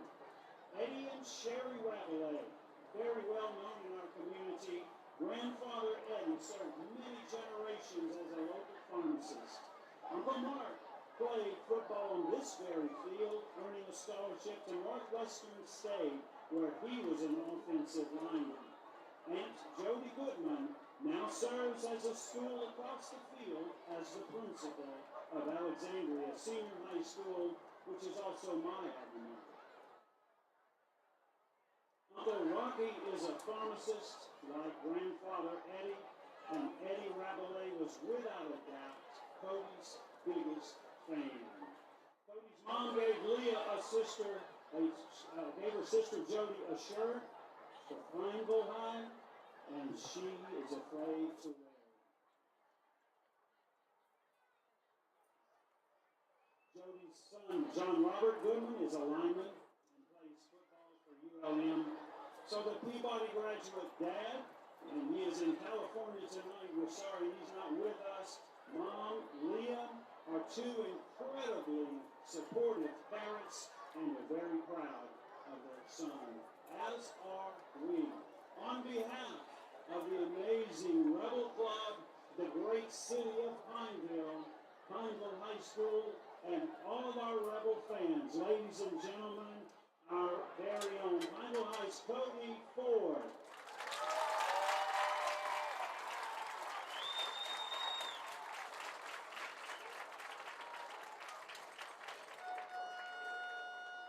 You can direct your attention to the number 74 just off of the 50-yard line. The jersey worn by Cody on this very field. Pineville High School number 74. Congratulations, Cody.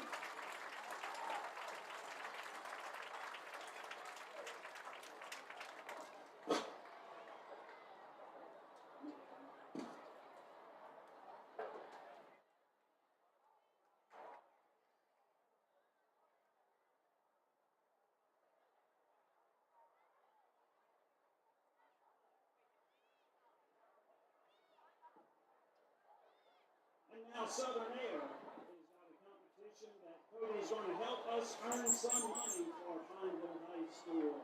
We always thank Southern Air and all of their support for our local athletics and local schools. So let's pick up the ball, Cody, and we'll see what we can do for Pineville High School.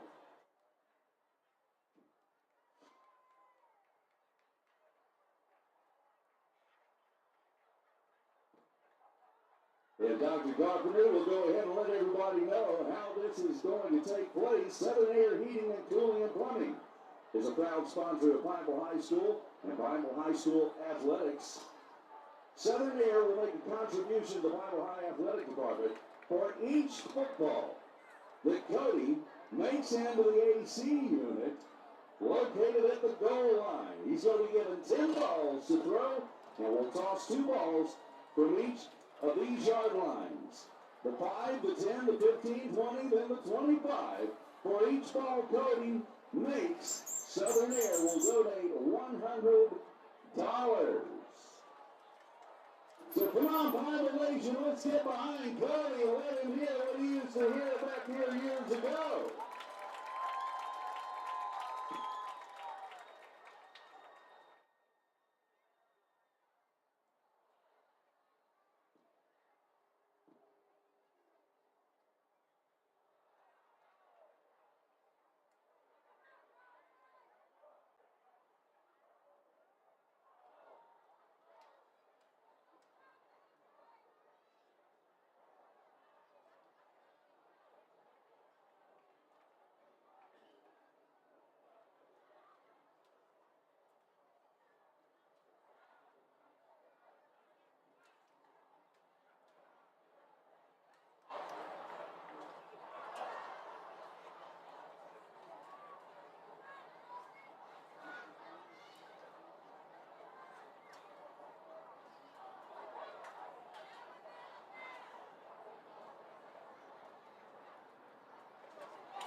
That's in.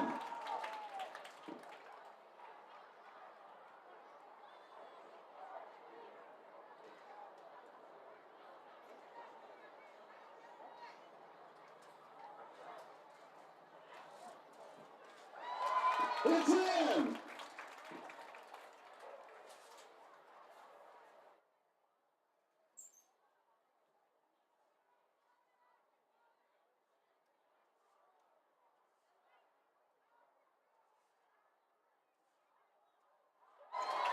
It's in!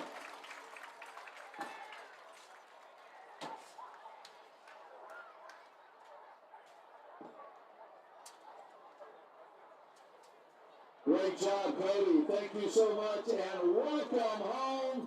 Congratulations on your retirement, and we hope to see you leading the way for Joe Burrow and the Beagles come February. Thank you to Southern Air, Heating, Cooling, and Plumbing for your support.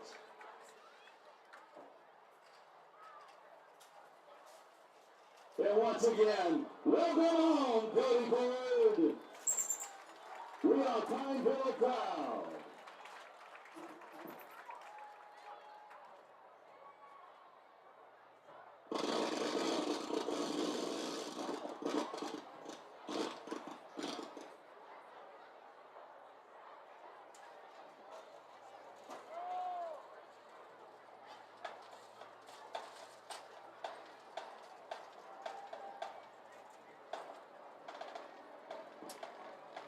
For a lifetime of the best possible vision, look to Wallace Eye Associates, where our tradition of eye care excellence in Cenla spans nearly 40 years.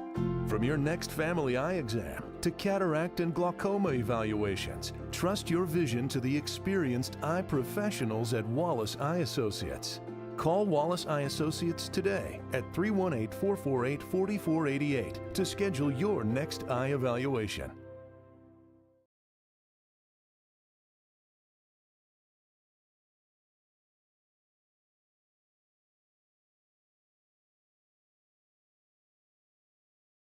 Our mobile banking app is changing the way we bank. Things are getting easier, transactions are getting safer, and you have access 24/7. All the functionality of banking you're used to, made easier to use, anywhere, anytime, and more secure than ever. Simple, seamless, safe. Download our mobile app today.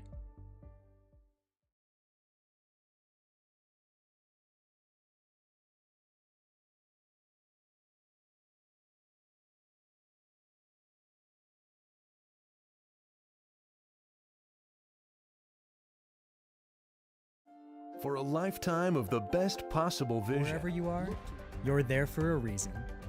You shouldn't have to make a trip to the branch to deposit a check. Skip the trip and use our mobile app to easily and securely deposit checks right from your phone, day or night, wherever you are or whatever you're doing. Download our mobile app today.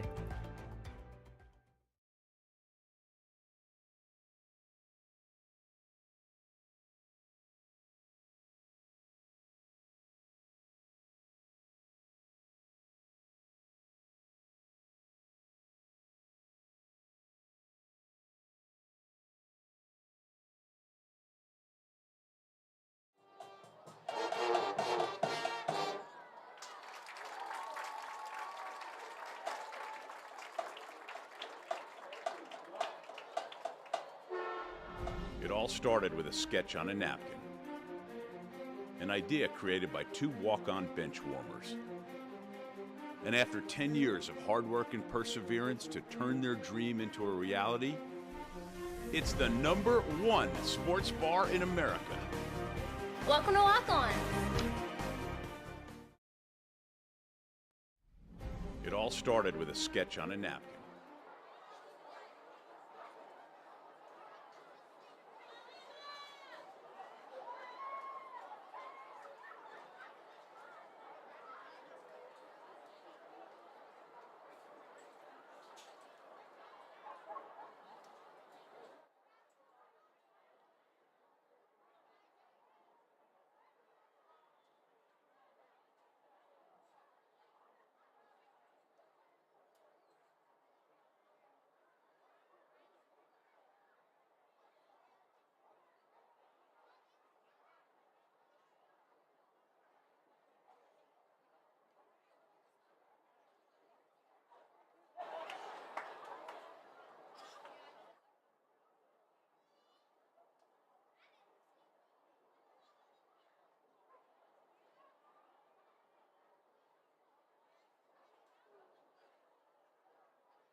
And we are back, second half action, getting ready to get underway. You see our man Nick Magnano down on the field. Nick, you down there? Yes, sir. Coach is walking down the stairs. I really like this setup that Pineville has. They got this tailgate area over here. That's three levels, and here's the coaches walking out, and the Trojans right behind them. Seniors leading them out, it looks like. And here comes Coach Bachman. There you go. We'll leave it to you to visit with him then.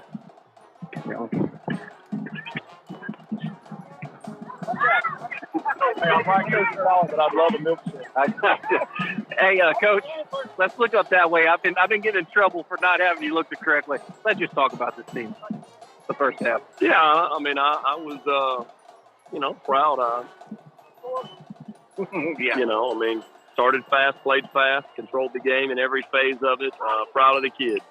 Well, hey, let's talk about Jason Blackwell. Is there a more deserving kid to get a play like that? No, I mean, and I think when you see that, the way the sideline lights up, the way his teammates light up, tells you everything you need to know about the leader that he is for us, the young man that he is, just how much respect everybody on our sideline, players, coaches, equipment managers, everybody has a ton of respect for that kid. So, yeah, that was a lot of fun to see.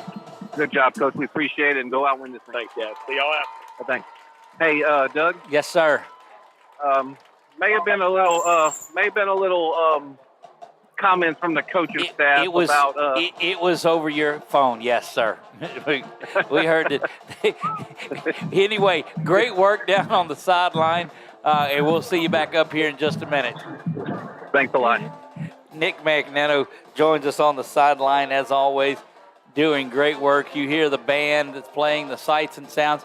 It's Friday night. It is high school football, and my goodness, what better place there is to be. Tremendous ceremony at halftime. You got to see Cody Ford get his jersey retired, and then one of our great sponsors, Southern Air Heating and Cooling and Plumbing and Electrical and just about everything, made a donation back to the Pineville High School field for every football that Cody made into that condenser that they brought out. So big thanks out to Southern Air Heating and Cooling and Plumbing and all of the things. They do, I think, just about everything. Started installing generators as well. So make sure you give the folks at Southern Air a call for anything that you need. Couple of minutes to go here until we get back at halftime. We're going to take a break with them. We'll be right back. You're watching ASH Trojan football right here on 446 Sports.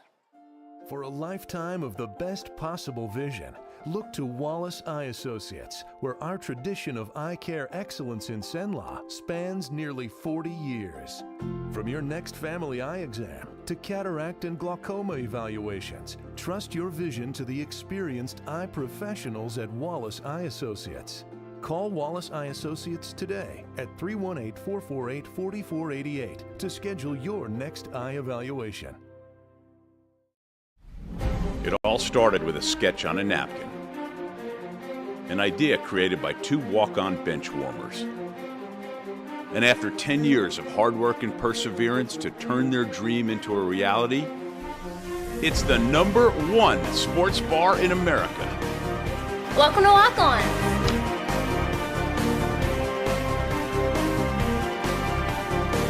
Walk-ons, because everyone needs a little playing time. Our mobile banking app is changing the way we bank. Things are getting easier, transactions are getting safer, and you have access 24/7. All the functionality of banking you're used to, made easier to use, anywhere, anytime, and more secure than ever. Simple, seamless, safe. Download our mobile app today.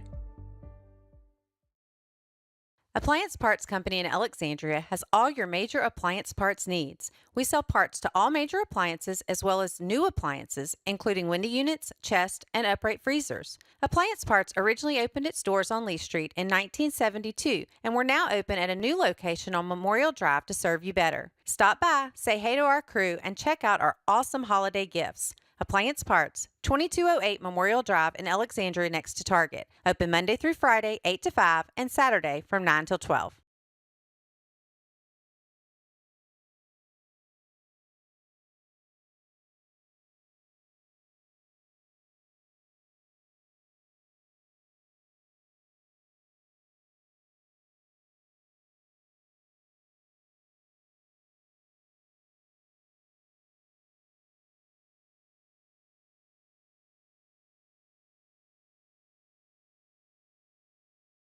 Hi, I'm Kimberly Harrell, Certified Residential Appraiser.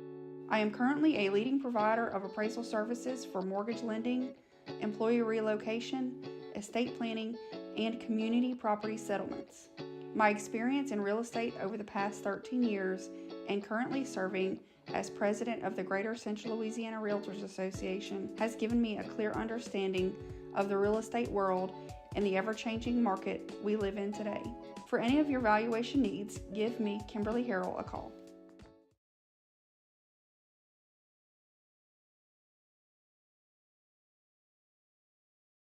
And we're back. We are here at Pineville High School. Trojans in command in this one, 50-0 at halftime. Clock will continue to roll throughout, so second half should get through here. About 25 minutes or so. They'll stop it for certain occasions, but timeouts will be there. But Trojans have put this one away early, second quarter in that one. Great interview down on the sideline by my man Nick Magnano down the field. And no matter what we try to put on Nick, he continues to do it. I love the first-year guys that come up because they don't like to say no about anything just yet. See, you're not turned back on because I thought you had it. There you go. No. Thought you had the burger in there. But, yeah, he's back up here and joins us again. And Channing Mesh set to kick this one off, and I don't expect you'll see any more onside kicks out of the Trojans tonight. That one bangs around and is brought down at the 10-yard line. Trojans kick return team has been solid on the night, and that continues to be the case here. 45 is just a special teams beast. That's Colby Pope. Yeah. I mean, he's just everywhere. And then Tristan Layfield also helped with that one. The only thing is what the offense is going to do. You see some of the younger guys out there defensively. I do see Christian Ray out there. I see Crenshaw that's there. Jaden Lewis, the junior, stays out there with him. Jay Frazier is there. Looking at some of the younger guys, your man Rylan Hall is out at cornerback. Jalen Whitty settles in at quarterback for the Rebels. And their first snap is a toss back. And right up the middle he goes. And that's good. I don't see any flags, and that's going to be a touchdown for the Rebels on their first play. And number 20. Aiden Tate, we heard a lot about him, and there goes the shutout on the first play from scrimmage. And can I tell you, they're not going to be a lot of happy coaches that come out of there. And again, you had your second, your JV, I guess, your younger defensive line in there on this one. Yeah, and the middle linebackers, first play for them, they both split. Excuse me, and he went right up the middle. One thing about it, once the clock gets to running, gets to over that 42-point mark, it does not go back under it no matter what. It could be a tie game, and the clock would still be running on it. Snap is waiting. It is back. Kick is up, and it is good. Rebels, and we got to hear the boom out there, and that's a good kick that goes out to the gate area. Coach Murse meeting them at the at the 20-yard, inside the 20, the numbers there after that. Not happy with that not play. No, you can tell that he was not thrilled with the way that it came out, and you wondered how they would come out, and they did. They came out starting offense for the Rebels and the backup defense for the Trojans, getting some of the younger guys in there. JT Lindsay back deep to receive. Look like he's going to be – is that EJ back there with him? Yeah, EJ's over there, and then Darius is in the middle. Darius sits at the 25-yard line in the middle. You got Jimmy Duncan to this side and Kirkland Bates, and that's your group of five. Speaking of Power 5, that is led by Power 5 recruit JT Lindsay, who sits at the 14. EJ Scott across from him also has the touchdown on the night. We'll get some stats here as we get into this. Don't expect the Trojans to go a lot of tempo here in the second half. Jocko Lee kicks that one up high, and coming down under it is JT at the 18. JT now right up the middle trying to return the favor, spins around, still continuing to grind his legs, not wanting to go down, and the scrum pushes him back to the 42-yard line. Yeah, and we no, Doug, they're going straight to the second string on offense here. There you go. So you'll see Max Gassett lead the way for the Trojans as they come out. 8:47, and that clock continuing to run, and we'll try to keep up with who a lot of these younger guys out there. Wouldn't surprise me if we saw Von Daubon out there, or is that Johnson that comes out? That's actually, Tylen Johnson is the running back. Gassett has a touchdown pass on the year. That one, an 80-yarder. A lot of it was off of the legs of Kirkland Bates. And look at Tylen just continue to grind the legs. Yeah, it's an 8-yard gain there up the middle with this. This second offensive line, they actually look bigger. They actually overall look bigger, especially the height. Isn't that something? Obviously not as experienced, doesn't move. That was an 8-yard carry there for Tylen. Well, as they make some plays, get some of these young guys' names called out to you. Look like a little bit of a false start. Yes, 66 there, Peter Lofton, freshman. Just a defensive end jumped, and he didn't hold his water, and it's going to cost us 5. Trojans are really excited about this freshman class that's coming up, and that'll take that young man out of there. And Coach Bachman will take this opportunity to coach him up and talk about it, and we've seen these coaches do that. Second down and 7, or 8 officially. They look back over, does Gassett in that offense. Wide receiver that is out to the near side is number 89. That is Jacob Ray. Yes, Jacob, we saw with a touchdown earlier. Yeah, it's not, nope. High snap, but Gassett's got it, and Johnson gets ran into in the middle. Yeah, 2-yard loss there. Looks like the left tackle thought he flinched a little bit early, so he didn't come off the ball once it was snapped. Again, these younger players starting to make their way in there. Trojans will wrap this up and get ready for back-to-back Rebel weeks as they will host. We'll be back home next week. 3rd week in a row we have not left Rapides Parish, and all the 446 people said amen. Yes, sir. Back to pass as Gassett throws this one, and it's going to be dropped out of the end, nearly an interception. It goes down, and for the first night, expect Crenshaw and that punt team to come out onto the field. But it looks like they might keep Gasto. You know how he likes to do the little pooch punt, just to kind of keep him honest. But he might be going for it here, Doug. This, you got to see the Trojans continuing to do some work, wanting to get these younger guys some experience. And next, it looks like they're just running the clock down.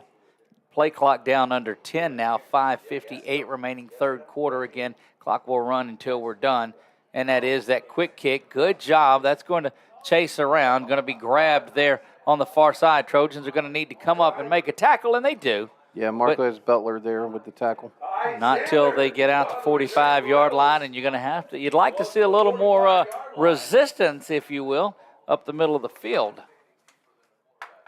Yeah, I would. Let's see what kind of adjustments they make here. Looks like a Christian Ray on there, Peyton Hobbs on the line. Still see Jay Frazier that's out there. Rye Hall is there, 32. I see out on the field, and that is Andrew Monaghan. Yeah. It looks like number 40 is in a linebacker, which is Eli Fung. Maybe there's 2 number 40s. Yeah, because he's a kicker. Yeah, right back up the middle go the Rebels, and this time not the same result. But that big offensive line is pushing around a little bit of those younger guys now. Still got that first offensive unit out there for the Rebels. Yeah, trying to make it a little more respectable. Go ahead. Yeah, Tristan Layfield on the tackle there. He's a veteran to still have on there. He didn't seem to play as much early in the game. But yeah, definitely 2 new middle linebackers from that first drive of the second half. Trojan defense gave up that big touchdown run on the first play from scrimmage in the second half. And they go the pitch right back to the middle, and there goes another opportunity, and just brought down. I'll tell you, they're going through there a little bit of a saving tackle. Yeah, it was 35. No, Daniel Harrington, number 36. Daniel Harrington looked like on that tackle there, and it was a touchdown saving tackle. I wonder if you ever get your first guys back out there, if Pineville's going to continue to leave their first unit out. Yeah, and we're looking at 3 minutes and 48 seconds left in the 3rd quarter. Handoff is straight up the middle again and rolling over. That's 32, it looked like. Yeah, it's Monaghan. Yeah, Andrew Monaghan on the tackle, free safety. Kind of held on for dear life on that one, Doug. Right, because he was if the running back just kind of hops, he probably gets over. Yeah, we got a young defensive line in here too. Looks like 69, who is Karen Heath, maybe. Actually, he's an 11th grader, if the roster's correct. Whitty under center out of the eye. Toss goes back to the far side. Hobbs. Yeah, Hobbs again, who said he's probably going to get Hobbs for a face mask. Let's see here. As he spun around, looked like that's where that Flag came in from the backside. Didn't seem to be in the area of holding where it came from, but we'll look and see. Personal foul face mask, and these new glasses from Wallace Eye Associates really. Now, I didn't get the glasses at Wallace, but I got the eye exam from Wallace, as I do get my yearly eye exam from those folks. And you can see the scoreboard up at the top, courtesy of Wallace Eye Associates. Our ticker, it doesn't look like, is working tonight, but we appreciate Sadler's Towing for doing that, and we've done our best to keep you up on the scores throughout most of the night.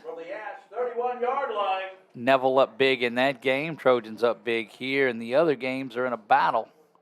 Haven't heard anything from Menard lately. We'll have to see, but it's first down and 10. 2:57 to go in the third quarter. And clock has stopped momentarily, oddly enough. Yeah, it was official timeout. The Whitehead came over here and talked to Pineville's coach. Trojan fans have not left this one. You see a lot of people made their way out at halftime here from the Rebels side of it. But waiting to get things sorted out down on the field. Not sure what it is that we're doing. I think they're having a problem with the play clock, Doug. Yeah, it's down to 0 and not being reset. So they'll keep it on the field from here. And you'll see the back judge will lift his hand up at 10 seconds to let you know. Pass. Back to pass is Whitty. Whitty going over the top, and they've got a shot to pick that one. Getting in there, and Jay Frazier. Jay Frazier came up, and he's had him a pick 6 on the year. Yeah, that was just a little underthrown, a little late. You know, probably would have been a touchdown if it's thrown on time, but Jay Frazier, with his speed, made up for it, and good pass break up there. Indeed it was. Second down. You like to see the Rebels, not a bit of quit in them. And we told you that on the show last night, that the Rebels would not have any quit. They scored their touchdown against Ruston on a kickoff return on the last play of the game. Yeah, 75-yard return by Grimes. Yep, not 70 as they talked about. Toss comes to the near side, big work in the middle, but not wrapping up. Look, I'm telling you, that is great work by that young running back. Yeah, that's the one, and they were missing. He's the one they were missing last week, right? With the concussion. That's correct. Aiden Tate. Yeah, he's definitely tough to take down, and if Eli Fung is number 40 on the roster, which they say he's a kicker, but he met him 3 yards in the backfield, and unfortunately didn't get him down. But that was a good read by him there. Third down and 5, 4-down territory for the Rebels, of course. Minute and a half remaining in the third. Toss comes back to the near side. Good penetration, but Tate continues to roll and run and rumble and get down for another first down. And that is down to the 16-yard line, so into the red zone. Aiden Tate and that first-team offense continuing to do some things against the Trojan reserves. Yeah, Peyton Hobbs on the tackle there. Unfortunately, it was 8 yards down the field. So glad you joined us tonight. It's been a big game. Trojans will get ready. They'll move to 5-3 and go to 2-1 in district play, and look ahead to West Monroe week as they host another group of Rebels that'll make their way down from West Monroe. You look at common opponents, and West Monroe shut out the Rebels earlier in the year in week 1 of district, so week 6 as it is, 35-0. Yeah, Andrew Monaghan on the tackle there, solo tackle for a 2-yard gain for the Rebels. Second down and 8 from they go back to the 14-yard line is where they sit. Got to get just outside the 6-yard line, perhaps the 7 for the first down. 20 seconds on the game clock remaining in the third quarter. Great work in the backfield by the Trojans defense. And if that's not fun, 40th play in a ball game here, that'll do it for the third quarter of play. We'll take a break with them and be right back. Ash leads this one 50-7 as we head down the home stretch. Don't go anywhere. Watching Ash Trojan football on 446 Sports. Wherever you are, you're there for a reason. You shouldn't have to make a trip to the branch to deposit a check. Skip the trip and use our mobile app to easily and securely deposit checks right from your phone. Day or night, wherever you are, or whatever you're doing. Download our mobile app today.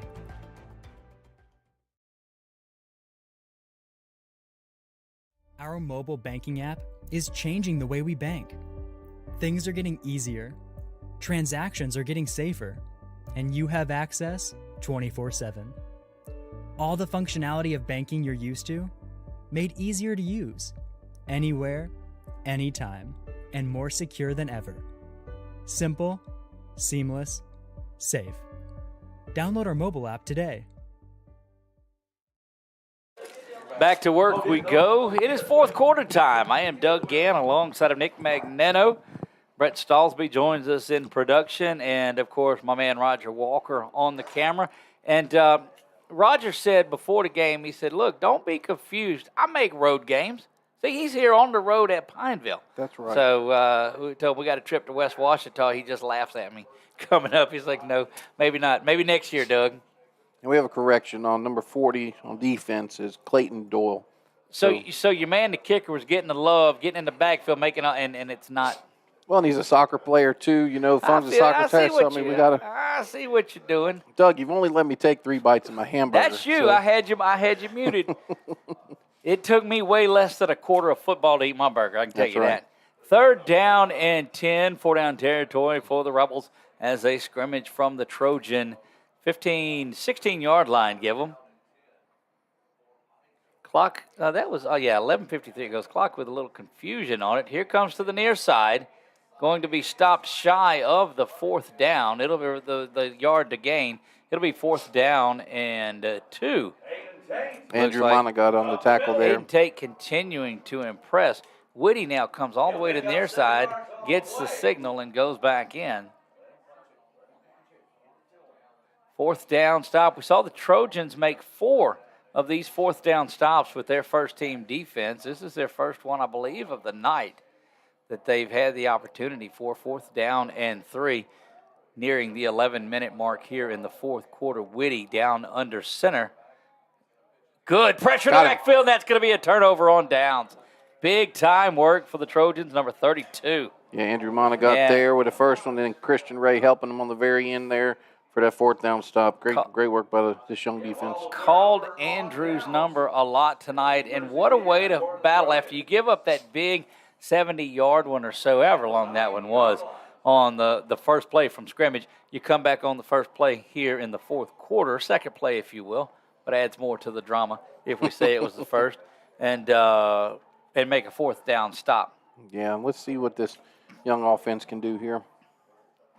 Now they've got Monaghan that comes out there. The other, that is not Gassett that is out there any longer. Gassett had his drive. This is Jacob Monaghan that stands in there at quarterback. He comes out in the shotgun, bringing Jimmy Dunkett in motion, and why not? You'll have 2 men moving in motion at one time, and that's going to be a penalty that will bring the Trojans back 5 yards. They've had a number of first down penalties tonight. Yeah, it's this has been odd for them. I'm looking at 6 penalties for the Trojans tonight. That's uncommon for them. I think the most I've written down for the season per game was 3 in one game. And they're uncharacteristically there. But when they were rolling in the first half, had that first unit out there, they were impressive tonight. Yes. The Trojans did everything they wanted. A lot of stats that we'll have for you, a lot of updates. Johnson gets it, trying to get to the outside, goes Tylon. Tylon spun around. He's going to pick up the first down, gets the penalty yardage and much more. Yeah, 16 yards on that. Just sweep on the outside with his speed, and the receiver out there looked like Ray with a good block to allow him to get to 16 yards in the first down. Trojans continuing to go. There you go. It's good. Trojans continuing to go tempo here.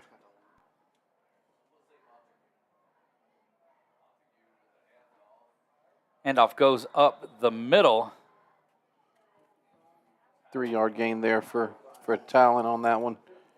9 minutes remaining here. Play. Yep, very nice one. And the Trojans just trying to grind a little bit. Don't expect them to put the ball in the air anymore. Looking at they'll be looking at the back judge, as normally they would look down at the play clock, but it is not operating, and so they'll wait for the back judge, I would believe, to lift an arm up and let them know, hey, we got under 10 seconds. But no, don't do it. Handoff goes to the near side, spun around, trying, I guess, to keep the tempo of that offensive unit out there, because, these are the guys that we're going to be calling the names of over the next few years. Yeah, a lot of pressure there, a lot of from the interior of the Rebels' defensive line, but no gain there. 3rd and 7 here.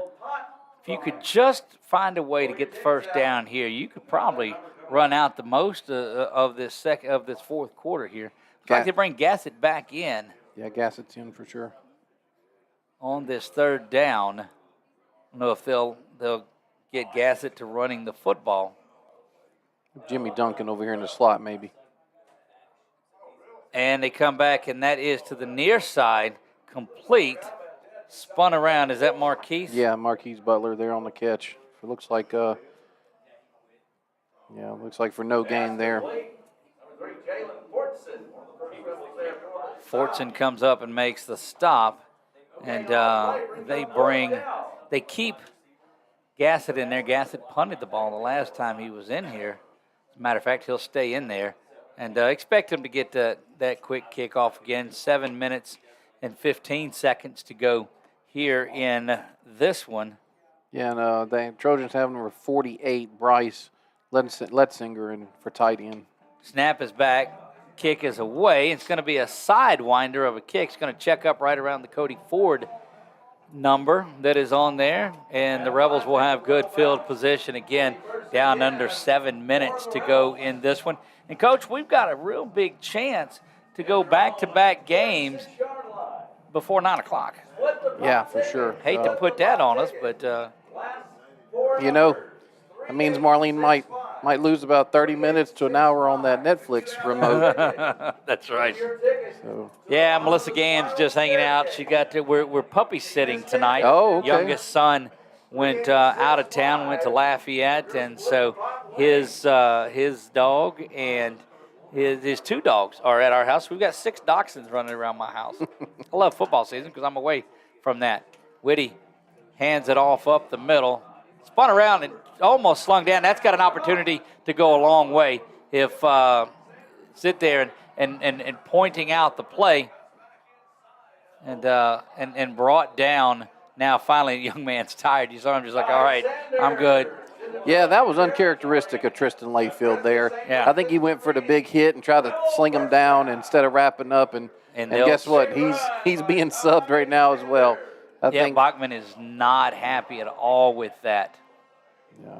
Coaching and look, just going to be a difficult interview there at the end of it because I know Thomas is not going to be happy at the end of this. Coach Bachman not liking what he's seeing out of his younger players tonight. But got to be very thrilled with the work of the first guys. Yeah, Jaden Lewis there on the tackle, comes up from that free safety position. 5 minutes to go in this one. Clock has been running since the middle of the second quarter. When it seemed like it went to 15 to 50 pretty quick. Yeah, it did. Look at Grimes up top here. Whitty hands it off to the first man through, and a good stop. And I've been very impressed with that young man, 32 tonight. 30 and 53 in there as well. Yeah, Bevel's is the linebacker, 53, and mine got Andrew. That's Andrew on the for 32, and he's had a good third and fourth quarter here. 4:46 to go in this one. It has been all Trojans tonight. They lead at 50-7. Only thing in doubt is going to get a stop here on this play going up the middle. And, they get good explosion to the Rebels running backs, but since that first long run, I think the Trojans defense, interior line, bigger ones that we talked about have settled in pretty good. Yeah, and Daniel Crenshaw there on the solo tackle, met him in the hole. It was a first down, but didn't give up too much, and we're almost under 4 minutes here now. And, again, you're playing with the bulk of this first offensive unit for the Rebels, too. And short of that first play, you're hanging in there. Boy, 3:56 is this second half is what it is made for. Toss back to the near side. Good work coming in, crashing off that defensive side. Monaghan and Bevels again. Look, I'm telling you, we have called his name throughout the entire this entire second half. Yeah. 3:36 and counting. And, again, it is running clock time, so we'll wrap this thing up prior to 9 o'clock, it looks like. 8:58 was when it ended last week. Do you remember that? Yeah. Then the interview went well. And it was a short drive home. A little bit longer drive today, but we'll take it. Handoff goes to the far side. Going to be stopped shy. It'll be third down. Again, the Trojans get ready for West Monroe. The Rebels of West Monroe come into town next week. You can hear about tonight's game on Coach Speak Sunday evening, and then we'll talk all about a recap on it. Maybe a scheduling change next week. We'll have to look at how that works out. Pineville having their Fall Fest on Thursday night, so we'll have to see what happens to our coaches' show, if we bump it up or what we do with it. Whitty under center. Toss back to the near side. Good work getting into the backfield. And again, what do you know? Montagut and Bevels. Bevels and Montagut. I tell you, they are doing well, but this is going to be something they can learn. The first offender is not making the tackle. That's correct. In the backfield, that is. I mean, we're getting penetration. They're making the hit, but they're not making the tackle. So that's going to be something that Coach Merce, probably covers in the film study. 4th down and 2. Yeah, Rebels can get a first down without getting into the end zone. Whitty under center. You'll see the defensive line crash. Stop the end zone, but there is the first down just by a little bit. No, I don't think they'll have to measure this. They're going to give him the first down. It'll be first down and goal. Yeah, Crenshaw and Montagut on that one. And it's first and goal from 3 now. Just a matter of if it ends here at 50-7 or if the Rebels are able to punch one in. And we've seen, again, Nick, and we talked about it from the start of this game, the Rebels are not going to quit no matter what. And that's that spirit instilled in them by head coach Bryant Bell. Whitty looks like he wanted to take it himself, but hand off to the far side, and that is a touchdown for the Rebels. Hakeem Nix gets in there. And that's probably going to be the final play in this one. Don't know that they'll kick it off as we're now under 1 minute. Clock continues to run during all of this, and then expect them to hold it for the full minute. 50-13 in this one. PAT pending. That'll make it 50-14 if it is through the old uprights there. Rebels have outscored the Trojans 14-0 here in the second half. And got to believe it's going to wrap up, and it will be 50-14, your final score, as there's just 26 seconds. So they should run the clock out. That's going to wrap it up. So, Nick, we'll let you head down there and visit with Coach Bachman and talk to him about this second half, and we'll see you back up here in just a minute.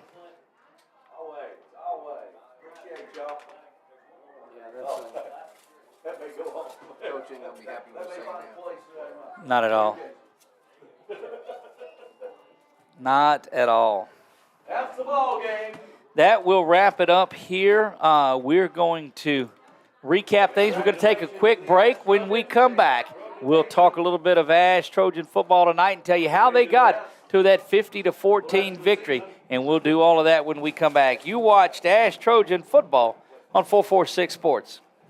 Time for our red, white, and cool summer event at Southern Air Heating, Cooling, and Plumbing. It's hot out there, and we want to cool you down with some great savings on your new AC unit. Right now, you could save on a new energy-saving system. No money down, 0% interest, and no payments till June 2024. Plus a 10-year parts and labor warranty. Just need a repair? We got you covered too, with $50 off any repair backed by a 2-year parts and labor warranty. Call Southern Air Heating, Cooling, and Plumbing or visit us online.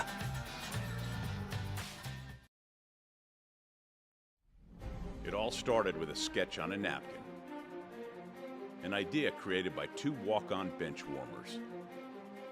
And after 10 years of hard work and perseverance to turn their dream into a reality, it's the #1 sports bar in America. Welcome to Walk On.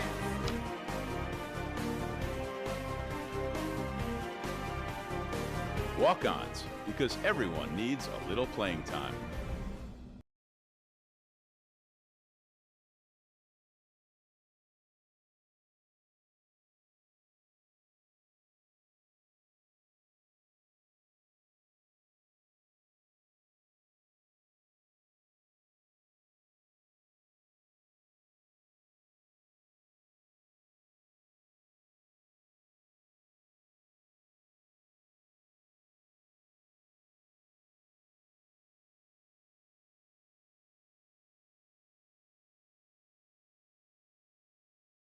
We are back here to D.C. Bill Bates Stadium, letting my man Nick Magnano make his way down onto the field. It was a big night, and don't believe that Coach Bachman will be too thrilled with the way things went after halftime, but certainly excited about the way that it got to halftime. It was 50-0 at the half. The ball game's going to end 50-14. The Trojans really just flexed their muscle and speed and athleticism in that first half, and really looking forward to that West Monroe game next week. Should be a good one. That game will be at 7 o'clock, as they all are. 6:30 kickoff as we near Halloween. Should be a special night out there, nearing a full moon.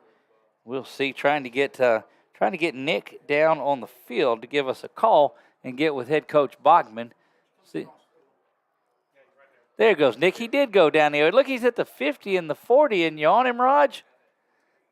Let's go. The work from Nick Magnano has been phenomenal. We look like he's getting ready to call us. He's going to say, "Why are we doing this interview, Doug?"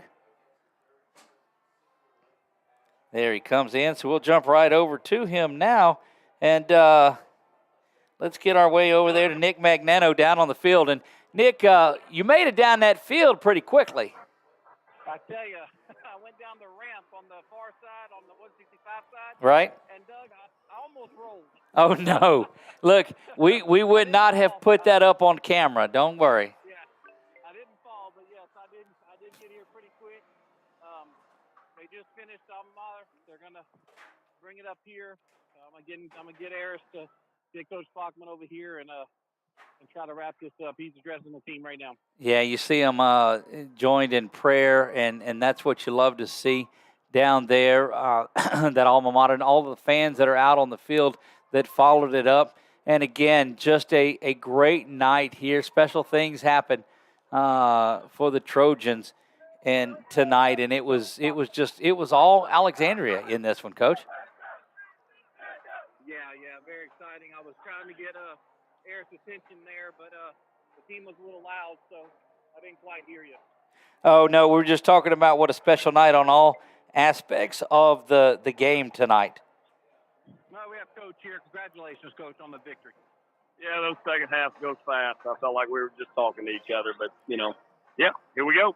Yeah, Coach, we have JT unofficially 16 rushes for 99 yards, 3 touchdowns. Ty was 8 for 10, 166 yards, 2 touchdowns. And then EJ was 116 for 1 touchdown. Yeah, we certainly had a chance to be 10-10. Missed the play action post over the top, and had everybody open on the verticals. But proud of the kids. It's on to the next. Let's make sure we heal up this weekend and be a fun weekend for us coaches preparing and get ready for the next one. Yeah, and once again, I want to talk about Jason Blackwell on that pick six. I mean, he's worked so hard. He's been injured, multiple games, and he's just played through it. So it was just great to see that as well. Yeah, no doubt. He's one of our leaders. He's been a high-character kid his entire time here. One of those that you'll always remember, and you're so thankful that you get to coach kids like that. And, love him, proud of him. It's a big moment for him, one he'll always remember, and I'm happy that he got it. Thanks a lot, Coach. We really appreciate it. All right, thank you. Nick, I'm going to need you. Still there? Yep, Nick, I'm going to need you to turn to your left a little bit and go back and get Coach Mercer, who's on the back side of you. Yeah, okay. You see him? Can you see him? Yeah, I see him. Okay. All right, what you want to talk to him about, Doug? Coach, another dominant performance out here. Did everything you wanted to do from start to the entire first half. Tell me about that defense tonight. I thought we did a good job of trying to recognize what they were doing. Did think the straight C formation they came out in have not shown that yet. It's a good little wrinkle, and I thought our kids did a good job of just applying rules and going just, whether you understand or you don't, go beat it with physicality and let us go coach it. Go play with Max Everett. Don't be confused. Don't be gray. Just go play, and if we need to go make adjustments, we'll do it on the sideline. When you and I talked before the game, you said there would be a wrinkle that would come out there. Your guys adjusted to just about everything tonight. Yes, sir. Yes, sir. And that was the main wrinkle. Other than that, they did what they do on film, and they lived in the I formation. Didn't get any 20 personnel, kind of what we expected. But for the most part, I thought our kids did a good job of fitting things up. One Hey, more Doug, question. Yes, sir. Go ahead, Nick. I want to ask you about Jason Blackwell, that pick six. I mean, is there a better kid for that to happen for? No, I can die happy now. That was the first thing I told him. Told him I love him, and nobody deserves it more than he does. Well, that was exactly the question that I had for you. Coach No Mercy Mercer, we'll see you Thursday night out there at Walk-Ons. You can't break the streak now. It's West Monroe week, my friend. Yes, sir. Let's go get another Rebel win. There you go. Congratulations, Coach. Thank you, Coach. Yeah. Hey, Doug, I'm sorry. I'm sorry I interrupted you. We couldn't hear that well because the band was playing because they're hyped, and I'm sorry. I did want to make sure we asked Coach Mercer that, so I'm sorry to interrupt you on that one. No, that was the exact question that we had for him, Nick. Thank you. You did a great job, as always. We're going to let you get off the phone, and we're going to wrap things up here in the press box. All right, we'll see you in a few. Thanks. There you go. Nick Magnano joining us down the field, does yeoman's work down there, taking care of everything and taking care of business tonight. Your Trojans, in a very workmanlike performance, went out there and exploded to 50 first half points and rolled to a 50-14 victory tonight. It was just all things working for the Trojans on this one, but it is time to put this one behind us. It is West Monroe week. We will get ready to face the Rebels of West Monroe as they make the trip down to see us at J.L. Butch Stoker Stadium. You can hear all about it on our Coach Speak show Sunday at 5 o'clock from Quibitos. You watch it right here on 446 Sports. And then we'll be out at Walk-Ons next week looking for a big, big night from the Trojans next week as they host the other Rebels. Guys, it's been wonderful tonight from my man Nick Magnano. Roger Walker on the camera, Brett Stallsby pushing the buttons and holding the charger cord in, making sure that we didn't go off the air in this one. We owe everything we do to you guys and to God for letting it all happen for us. That's going to do it from DC Bill Bates Stadium. You have watched the ASH Trojan presentation of 446 Sports. God bless you all, and good night.